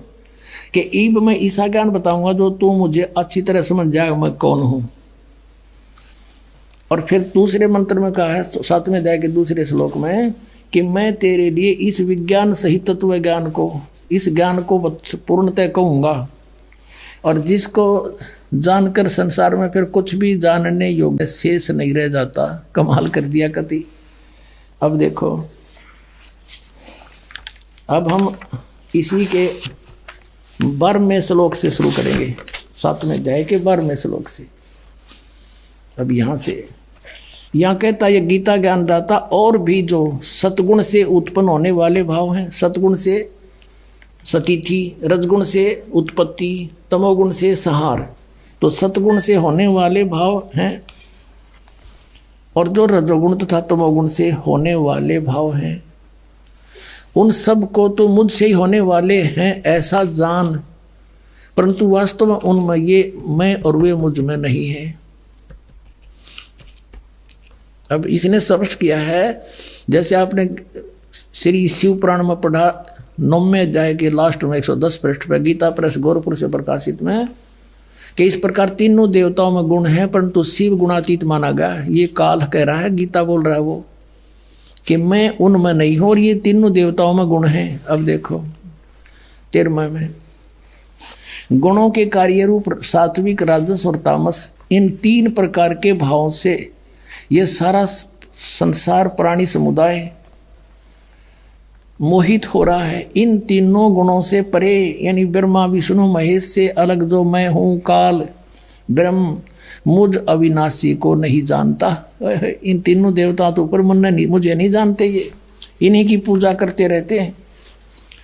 अब 14वें श्लोक में 7वें अध्याय के इसमें क्या कहा है, क्योंकि यह अलौकिक अर्थात अति अद्भुत त्रिगुणमयी मेरी माया, रजगुण ब्रह्मा, सतगुण विष्णु, तमगुण शिव जी के द्वारा फैलाया गया जाल बड़ी दुस्तर है। ये माया बड़ी खतरनाक है और जो पुरुष मुझको निरंतर भजते हैं, ये ब्रह्म कहता है, जो मेरी भक्ति करते हैं वो माया का उल्लंघन कर जाते हैं, वो ब्रह्मा विष्णु महेश की पूजा नहीं करते, इनसे ऊपर उठ जाते हैं। और 15वें में कंसेप्ट क्लियर कर दिया, माया के द्वारा जिनका ज्ञान हरा जा चुका है, त्रिगुणमयी माया, रजगुण ब्रह्मा, सतगुण विष्णु, तमगुण शिव जी के द्वारा, उनकी भक्ति से ऊपर जो कुछ सुनने को तैयार नहीं, कुछ करने को तैयार नहीं, उनका उन्हीं से मिलने वाले लाभ पर आश्रित हो चुके हैं, उनका ज्ञान हरा जा चुका है। असुर स्वभाव को धारण किए हुए मनुष्यों में नीच और दूषित कर्म करने वाले मूढ़ लोग, मूर्ख मुझको नहीं भजते। अपने आत्माओं ये स्पष्ट कर दिया कि अन्य देवता रजगुण ब्रह्मा, सतगुण विष्णु, तमगुण शिव जी की जो भक्ति करते हैं वो राक्षस स्वभाव को धारण किए हुए मनुष्यों में नीच दूषित कर्म करने वाले मूर्ख, गीता ज्ञानदाता कहता है वो मेरी भक्ति भी ना करते, इन्हीं तक सीमित है। और देखो आगे इसमें 16 से लेकर 19 तक फिर इसने अपने विषय बताया कि मेरी भक्ति 4 प्रकार के करते हैं। फिर 20 से फिर शुरू करता है इन्हीं देवताओं के बारे में। देखिएगा, ये वही गीता प्रेस गोरखपुर से प्रकाशित है 7वां अध्याय। अब हमने 15 तक पढ़ लिए, अब 20 में आ गए। उन भोगों की कामना द्वारा जिनका ज्ञान हरा जा चुका है, जो 15वें श्लोक में गया 7वें अध्याय के में, अपने स्वभाव से प्रेरित होकर उस नियम का धारण करके वो अन्य देवताओं को भजते अर्थात पूजते हैं। ब्रह्मा विष्णु महेश ये तीनों गुण अन्य देवताओं में आते हैं। अब यहाँ देखो 21वें का 7वें अध्याय का 21वां श्लोक, जो सकाम भक्त जिस देवता के स्वरूप को श्रद्धा से पूजना चाहता है, उस भगत की श्रद्धा को मैं उसी देवता के प्रति स्थिर करता हूँ। जैसे कोई विष्णु जी को पूछता है तो स्वयं आ जाए विष्णु रूप धारण कर उसने तथास्तु कर जाए, का देसी दे जाओ खिलौने खेलें जा। फिर अब 22 में देखो, वह साधक वह पुरुष श्रद्धा से युक्त होकर उस देवता को पूजन करता है और उस देवता से मेरे द्वारा ही विधान किए हुए उन इच्छित भोगों को निस्संदेह प्राप्त करता है। कहता उन जो अन्य देवता हैं ब्रह्मा विष्णु महेश, इनको मैंने एक एक विभाग दे रखा है, वो शक्ति मेरी तय काम कर रहे हैं। इसका अर्थ ये है, अब 23 में 7वें अध्याय के 23 में स्पष्ट कर दिया है, परंतु अब 7वें अध्याय का 23 में स्पष्ट कर दिया है, परंतु उन अल्प बुद्धि वालों का, अल्प बुद्धि माने मूर्खों मंद बुद्धि वालों का वह फल नाशवान है। देवताओं को पूजने वाले देवताओं को प्राप्त होते हैं, और मेरे भगत मुझको ही प्राप्त होते हैं। इन्होंने ये डंगा डाल दिया, चाहे जैसे ही भजे चाहे कोई बात हुई, गीता जी कहता है कि एक मेरा तो एक वो मंत्र, उसके अतिरिक्त कुछ भी, नथिंग एल्स। ये इन्होंने आ पढ़ा दिया, चाहे जैसे भी बजे हरे राम हरे कृष्ण करें। इनका उद्देश्य ये है यहाँ डंगा डाण का, मेरे भक्त मुझको ही प्राप्त होते हैं, इतना सा बात है। अपनात्मा रजगुण ब्रह्मा, सतगुण विष्णु, तमगुण शिव जी, ये अन्य देवताओं में आते हैं। और शास्त्र विधि को त्याग कर जो मनमाना आचरण करते हैं उनको कोई लाभ नहीं होता। 16वें अध्याय के 23वें श्लोक में कहा है। अब यहाँ थोड़ा सा कंसेप्ट और क्लियर करते हैं। अब जैसे 16वें अध्याय के 23वें श्लोक में ये कहा कि शास्त्र विधि को त्याग कर जो मनमाना आचरण करते हैं उनको कुछ भी लाभ नहीं होता, ना उनकी गति हो, ना उनको कोई सुख हो, और ना उनकी कोई सिद्धि प्राप्त हो, यूजलेस। फिर क्या फायदा उस भक्ति का। और देखिएगा इन तीनों देवताओं की भक्ति भी शास्त्र विधि त्याग का मनमाना आचरण है। ये देखिएगा, यही गीता प्रेस गोरखपुर से प्रकाशित है। 16वें अध्याय का 23वां श्लोक दिखाते हैं। ये 16वां अध्याय और इसका 23वां श्लोक यहाँ पर है। जो शास्त्र विधि को त्याग कर अपनी इच्छा से मनमाना आचरण करते हैं वह न सिद्धि को प्राप्त होता है, न परम गति को, और न सुख को ही, यूजलेस। अब यहाँ 24वें श्लोक में 16वें अध्याय में कहा है, इससे तेरे लिए कर्तव्य और अकर्तव्य की व्यवस्था में शास्त्र ही प्रमाण है। यानी जो सदग्रंथों में विधि लिखी वही करना, और किसी की दंत कथा से हरे राम कृष्ण कृष्ण राधे राधे ये नहीं करना। ऐसा जानकर शास्त्र विधि से नियत कर्म करने योग्य हैं। और यानी शास्त्र के अंदर जो वर्णन है वही करना। अब देखो अपने आत्माओं 17वें अध्याय में अर्जुन ने पूछा कि भगवान जो शास्त्र विधि त्याग का जो मनमाना आचरण करते हैं वो कैसे स्वभाव के होते हैं। देखिएगा अब शपथ 10वां अध्याय, अब 16वें अध्याय के 23-24 अंतिम मंत्र हैं। उनमें बता के शास्त्र विधि त्याग का मनमाना जो आचरण करते हैं उनको कुछ भी लाभ नहीं हो। तो अर्जुन ने पूछा, क्योंकि अर्जुन उसको कृष्ण मान रहा है, श्री कृष्ण में बोल रहा था वो ब्रह्म, हे कृष्ण जो मनुष्य शास्त्र विधि को त्याग करे और श्रद्धा से युक्त देव आदि का पूजन करते हैं।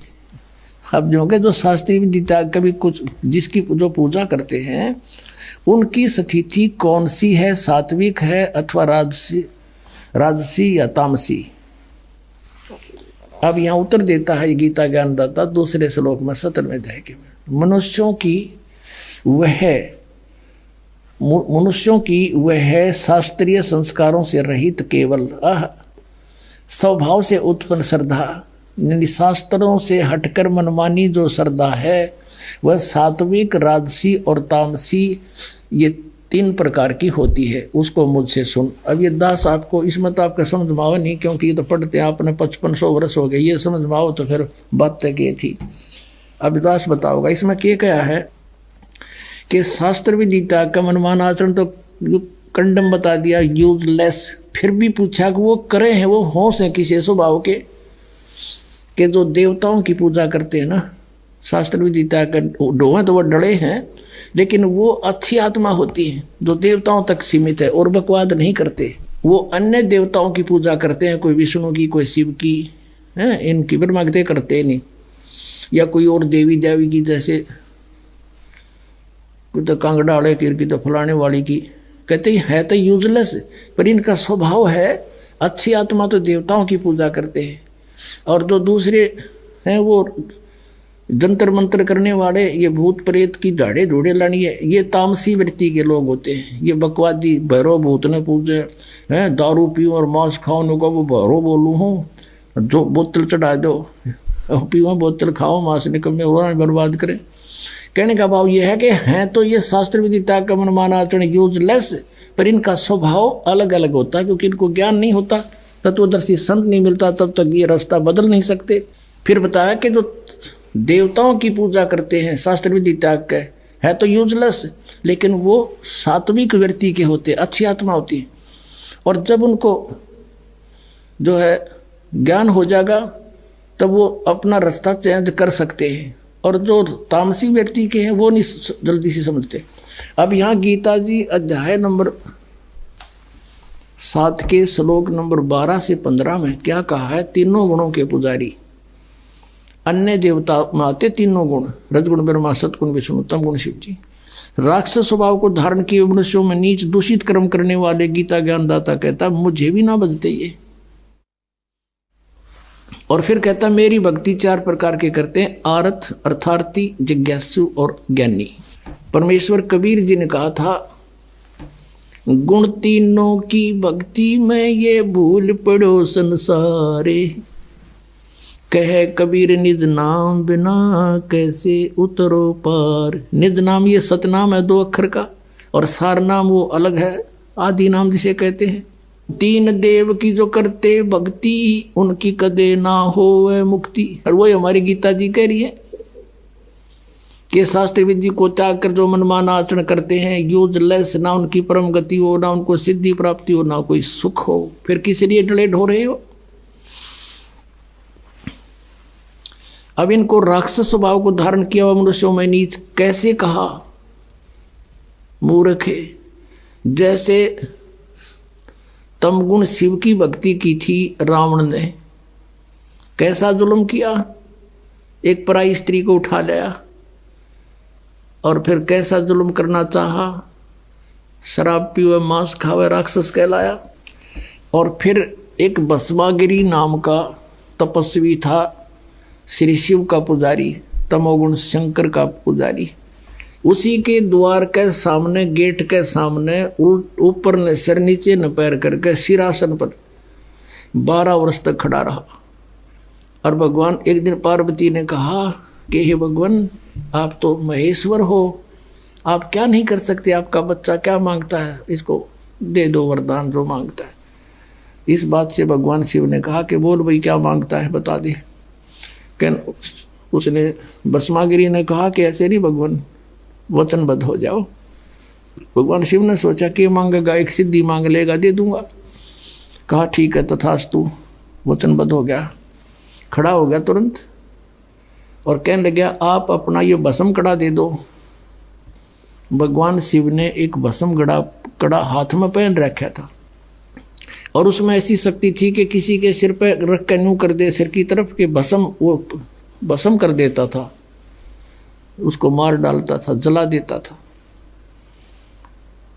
भगवान शिव ने सोचा भस्म कड़ा मांगा है, कोई बात नहीं, साधु है, जंगल में रहता है, राक्षसों से बचाव के लिए मांगता होगा। दे दिया कार्ड निकाल के।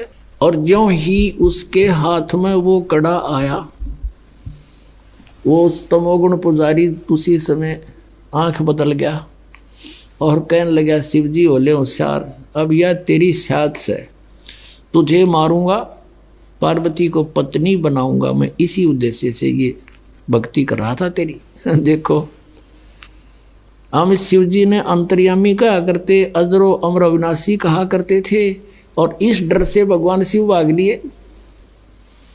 आगे आगे भगवान, पाछे पाछे पुजारी जा खखाट उठा। यदि ये अविनाशी होते तो हमारी बुद्धि वहां भी काम नहीं करी कदे भाई कि भगवान बाजे क्यों, तो ये कह दिया करते हमने मूर्ख प्राण खाते, तो लीला कर रहे थे, यह टट्टू लीला थी, सांस चढ़ रहे। वाह भाई वाह। अब इनकी रक्षा भी परमात्मा ही करते। वहां आगे पार्वती रूप बना के परमेश्वर कहते हैं, करे करावे साइया मन में लहर उठा, दादू सिर दर जीव के वो आप बगल हो जा। तो वहां आके उस भस्मागिरी पाछे पाछे भाग्या जाता, वहां खड़े हो गए पार्वती रूप में और कहा आ जाओ पुजारी जी, कहाँ जा रहे हो।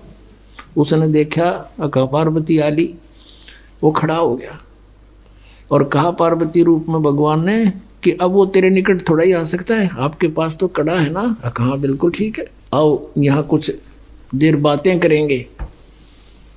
और फिर पार्वती रूप में प्रभु ने कहा कि मुझे डांस करके दिखा दे ताकि मैं प्रसन्न हूँ तेरे ते। वो कहने लगा मैं तो तपस्वी आदमी कदे डांस कराया नहीं, कैसे करूँ, अक मैं बताती हूँ, इस हाथ को ऐसे कर, इस टांग को ऐसे कर, इसको ऐसे कर, इसको और ऊपर कर। जिस हाथ में कड़ा था सिर पर करवा लिया उससे कर, फिर कह दिया भस्म, और भस्मागिरी मर गया। अब वो कड़ा लेकर विष्णु रूप धारण करके परमात्मा वहां पहुंचे शिव जी के सामने, जहां वो भागे जा रहे थे। और भगवान विष्णु जी को देखकर कहने लगा भाग्या विष्णु भाग्या। और क्या हो गया कि भस्म कड़ा ले लिया, भस्मागिरी ने मेरे साथ धोखा करके, वो मारेगा। तो भगवान ने कहा कि ये ले कड़ा तेरा, ये मेरे पास है। अक नहीं नहीं वही है, कहा वही है ये ना दच्ची, अक सचमुच है। मैंने ऐसे ऐसे पार्वती रूप बना करके वहां पहुंचा, उसको सारी समझाई। जब उसका दिल डटा, उसकी राख देख ली, भगवान शिव ने जब उसकी भस्मागिरी की राख देख ली ना जड़े हुए की, जब तसल्ली हुई अपने आत्मा, उसके बाद वो भस्मागिरी भस्मासुर कहलाया, भस्मा राक्षस। अब तमोगुण के उपासक राक्षस कहलाए। होए दूषित कर्म करने वाले भगवान रूप में पूजे और उसकी पत्नी पर नीच डगा रहा दुष्ट इंसान। इससे गंदा इंसान कौन होगा पृथ्वी पे? राक्षस स्वभाव को धारण किए मनुष्यों में नीच दूषित कर्म करने वाले मूर्ख, कुछ भी ना सोची दुष्ट ने। और फिर कहते हैं रजोगुण का उपासक था ब्रह्मा जी का कौन? हिरण्यकशिपु। भगत बनकर श्रद्धा से खूब तपस्या करी, वर मांग लिए, सुबह मरू ना, शाम मरू, रात मरू ना, दिन मरू, फलान मरू ना, धकड़ मरू। कह दिया तथास्तु। फिर उसने सोची हल्दी की गांठ मिल गई, तू पंसारी हो गया, भगवान बन गया। सब ने नो कहा मेरा नाम लो, विष्णु का नाम मत ले लियो, अपना नाम जपावा, रणक्षपू करो। अरे मूर्ख। अब भगवान ने उसके घर में भेज दिया खम्ब प्रहलाद, और वो नो कहा नहीं पिताजी, हिरण्यकशिपु भी कोई मंत्र होता है, भगवान के नाम से लाभ होगा। पिता पुत्र क्या झगड़ा हो गया इससे बात पे। और ऐसे जुल्म किए उस पुण्यात्मा के साथ, उस राक्षस स्वभाव को धारण किए हुए मनुष्यों में नीच दूषित कर्म करने वाले मूर्ख हिरण्यकशिपु ने, ब्रह्मा रजगुण के उपासक ने। अब यहाँ कहते हैं, अब क्या बताते हैं, सूक्ष्म वेद में कहा परमात्मा ने कि हिरण्यकुश छाती तोड़वाई और ब्राह्मण बाणा और कर्म कसाई। वो तो ब्राह्मण भगत को आवे हैं, भगत का तो बाणा उसका है, और कर्म इसे कसाई कैसे अपने मासूम बच्चे को मारने के लिए ना जाने कितने अच्छे हथकंडे अपनाए। हिरण्यकशिपु छाती तुड़वाई और ब्राह्मण बाणा कर्म कसाई, रजोगुण का उपासक था, राक्षस कहलाया हिरण्यकशिपु। अब एक बार हरिद्वार के अंदर अर्की पैड़ी पे कुंभ के मेले का सूत सज गया। वहां पर एक पर भी लगगी, इनके अपने अपने हिसाब से बनाई हुई मनमाना आचरण है, ये शास्त्र विधि को त्याग के। और उसमें क्या करते हैं, जब जहां किसी पर कुंभ के मेले की पर भी लगती है, ये सभी स्नान करने जाते हैं और ये मानते हैं ये खुद कि वहां नहाने से बेड़ा पार हो जाएगा। उनका बेड़ा पार तो यानी बेड़ा गर्क जरूर हो गया। अब सुनाता हूं। अब ये वहाँ कुंभ के मेले पर स्नान करने जब जाते हैं तो अपने अपने ग्रुप में इकट्ठे हो जाते हैं। गिरी अलग, पुरी अलग, सन्यासी न्यारे, नागा अलग, नाथ न्यारे, कनपाड़े न्यारे, बिना कनपाड़े अलग से। और वैष्णव के उपासक वो वैष्णव न्यारे, विष्णु के उपासक तमोगुण के, सतोगुण के उपासक। तो वहाँ सब अपने अपने ग्रुप में इकट्ठे हो जाते हैं। जब स्नान का समय आता है सभी प्रस्थान कर देते हैं अपने मुखिया के पीछे पीछे। तो सबसे पहले नागा चले गए, पहुंच गए अर्की पैड़ी पे, ऊपर भी कल्याण करवाने के लिए, नहाने के लिए। पीछे से वैष्णु आ गए, विष्णु जी के उपासक, सतोगुण के उपासक। और नागा थे वो बिल्कुल नंगे रहते हैं, नेक्ड, वो तमोगुण के उपासक शिव जी के।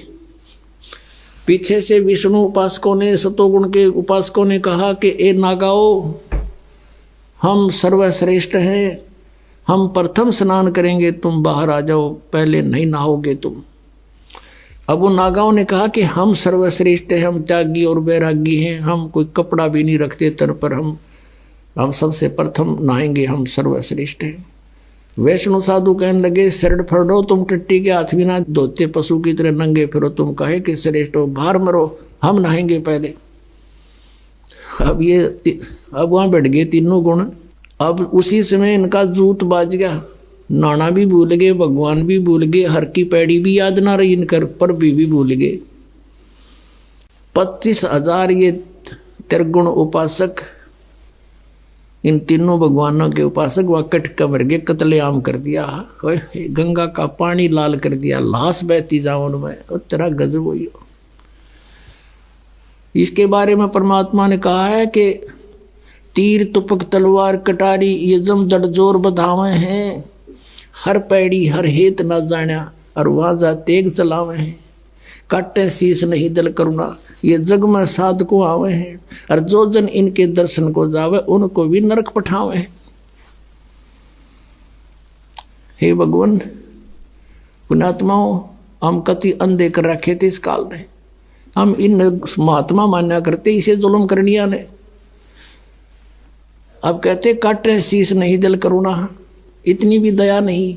और कत्लेआम कर डाला, छुरी गपो दे हैं, तलवार ते काट कर बड़कियां खा ली एक दूसरे ने। ये है और तीनों गुणों के उपासक राक्षस स्वभाव को धारण किए मनुष्यों में नीच दूषित कर्म करने वाले मूर्ख। ये पुण्यात्माओं दास नहीं कह रहा, ये इनका इतिहास कह रहा है। श्रीमद् भगवत गीता बता रही है। और 600 वर्ष पहले परमात्मा बता रहे थे, परमेश्वर कबीर साहब, गुण तीनों की भक्ति में ये भूल पड़ो संसार। कहे कबीर निज नाम बिना ये कैसे उतरे पार। तीन देव की जो करते भक्ति उनकी कदे ना होवे मुक्ति। बोलो सतगुरुदेव। भजन करो उस रब का जो दाता है कुल सब का। भजन करो उस रब का जो दाता है कुल सब का। वो कौन है? वो कबीर देव है। बोलो सतगुरुदेव।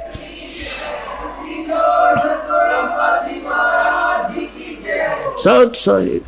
आइए अब हम उन श्रद्धालुओं के अनुभव जानते हैं जो जगत गुरु तत्वदर्शी संत रामपाल जी महाराज जी से दीक्षा प्राप्त कर चुके हैं तथा उनके द्वारा बताए गए भक्ति मार्ग पर चल रहे हैं। जी नमस्कार। नमस्कार जी। जी क्या नाम है आपका? मेरा नाम सरिता वर्मा है। सरिता जी कहाँ से आए हो आप? मैं ग्वालियर मध्य प्रदेश से हूँ। संत रामपाल जी महाराज से नाम दीक्षा लेने से पहले आप क्या भक्ति साधना करते थे? जी संत रामपाल जी महाराज से जुड़ने से पहले नॉर्मली अपने हिंदू समाज में जो भी भक्ति होती है देवी देवताओं की वही सब किया करते थे, सारे व्रत वगैरह। और मैं माता की भक्ति ज़्यादा करती थी। किसी तरह मुझे संत रामपाल जी महाराज का पता लगा। मैं जहाँ रहती थी, मेरे पड़ोस में एक और रहती थी, तो उन्होंने मेरे को संत रामपाल जी महाराज के बारे में बताया। 2004 में मैंने संत रामपाल जी महाराज से दीक्षा ली। लेकिन किसी कारणवश मैं वहाँ से फरीदाबाद से मेरे को किसी कारणवश ग्वालियर शिफ्ट होना पड़ा और मेरा वहाँ आना जाना छूट गया और मैं नहीं जा पाई वहाँ पर। सरिता जी फिर आपने क्या किया जब आप संत रामपाल जी महाराज द्वारा दी गई भक्ति छोड़ चुके थे? देव देवताओं की भक्ति करना आपने छोड़ दिया था, तो फिर उसके बाद आप किस भगवान की भक्ति कर रहे थे?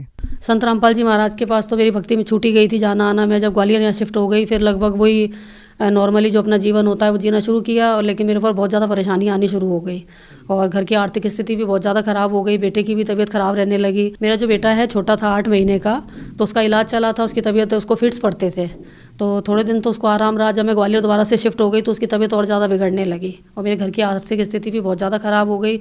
और मेरे जो हस्बैंड है वो भी प्राइवेट नौकरी करते थे तो उनका भी काम छूट गया।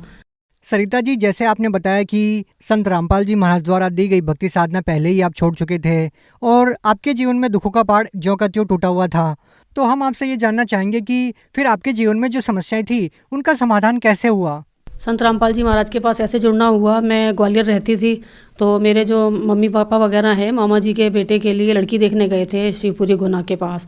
सब लोग संबंध करके वापस आ रहे थे। ऑन द स्पॉट 12 लोग एक्सीडेंट में पूरे ख़त्म हो गए। मम्मी पापा का जो बिजनेस है मैंने 5 साल संभाला। उसके बाद बस यही मतलब नॉर्मली मैं अपना जीवन जीते जीते एक दिन ऐसे ही सोच रही थी कि ये क्या जीवन है, बस घर दुकान घर दुकान। परमात्मा ने मुझे फिर से प्रेरणा की तो मेरा मन हुआ कि मैं संत रामपाल जी महाराज के पास दोबारा से जाना चाहती हूँ। तो मेरे जो हस्बैंड है वो दिल्ली रहते थे, जॉब करते थे, तो मैंने उनको फ़ोन किया कि मैं गुरुजी के पास आना चाहती हूँ।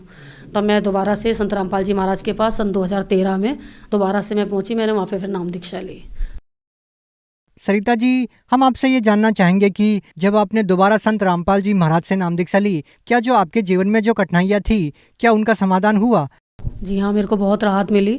संत रामपाल जी महाराज से दीक्षा लेने के बाद मैंने दुकान जो मैं कर रही थी तो मैंने अपनी अलग दुकान करी और अपने पैरों पे मेरे को गुरुजी ने खड़ा किया। संत रामपाल जी महाराज की इतनी दया हुई, आज उस छोटी सी दुकान से मैं पूरा अपना घर चला रही हूँ।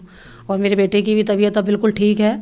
और मेरे को 9 साल से मेरे को पाइल्स की प्रॉब्लम थी जो कि मैं 2-3 डॉक्टरों से इलाज करा चुकी थी और उन्होंने मेरी जीवन भर की गारंटी ली थी कि जब तक आप जीवित हो तब तक हम आपका इलाज करेंगे।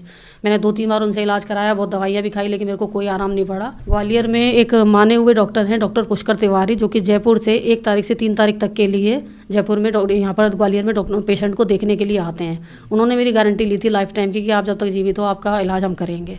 2 बार मैंने उनसे इलाज कराया लेकिन मेरे को कोई आराम नहीं पड़ा। संत रामपाल जी महाराज से मैंने दीक्षा ली हुई थी, तब मैंने गुरुजी को प्रार्थना लगाई और तब से मेरे को आज आराम है। आज मेरे को कम से कम 6-7 साल हो गए हैं, मेरे को कोई परेशानी नहीं है। संत रामपाल जी महाराज जी ने आपकी जो बीमारी ठीक की उसके लिए कितने पैसे लिए आपसे?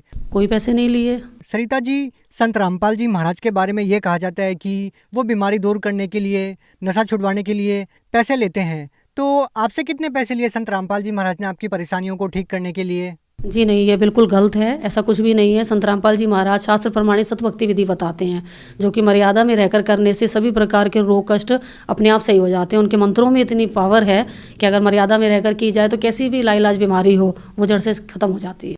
और क्या क्या लाभ मिले आपको? मेरा बेटा जो कि 8 महीने का था तो उसको दोहरे पड़ते थे, तो ग्वालियर के बहुत अच्छे एक डॉक्टर हैं, डॉक्टर लवलेकर, उनके पास उसका ट्रीटमेंट चला था 3 साल, तब तो वो ठीक था। 12 साल के बाद उसको दोबारा से फिर वही परेशानी होने लगी थी।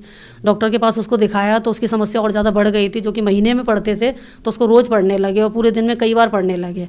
तब मैंने संत रामपाल जी महाराज को मैंने प्रार्थना लगाई, आज वो गुरुजी की दया से बिल्कुल ठीक है। इसके अलावा ये भी कि मेरे पैरों में बहुत दिक्कत थी, एड़ियों की हड्डी जो है डॉक्टर ने बढ़ी हुई बताई थी। ग्वालियर के माने हुए डॉक्टर हैं, डॉक्टर सुनील अग्रवाल, उनसे मैं 2-3 बार ट्रीटमेंट करा चुकी हूँ। उन्होंने कहा था आपके पैरों की एड़ियों की हड्डियाँ बढ़ गई हैं, इस वजह से मेरे पैरों में बहुत दर्द रहता था। थोड़ा सा भी उठ के मैं बैठ के जब चलती थी तो ठीक से चल नहीं पाती थी। तो आज मैं संत रामपाल जी महाराज से जब से मैंने दीक्षा ली है, आज मैं बिल्कुल ठीक हूँ, मेरे कोई पैरों में मेरे कोई दर्द नहीं है।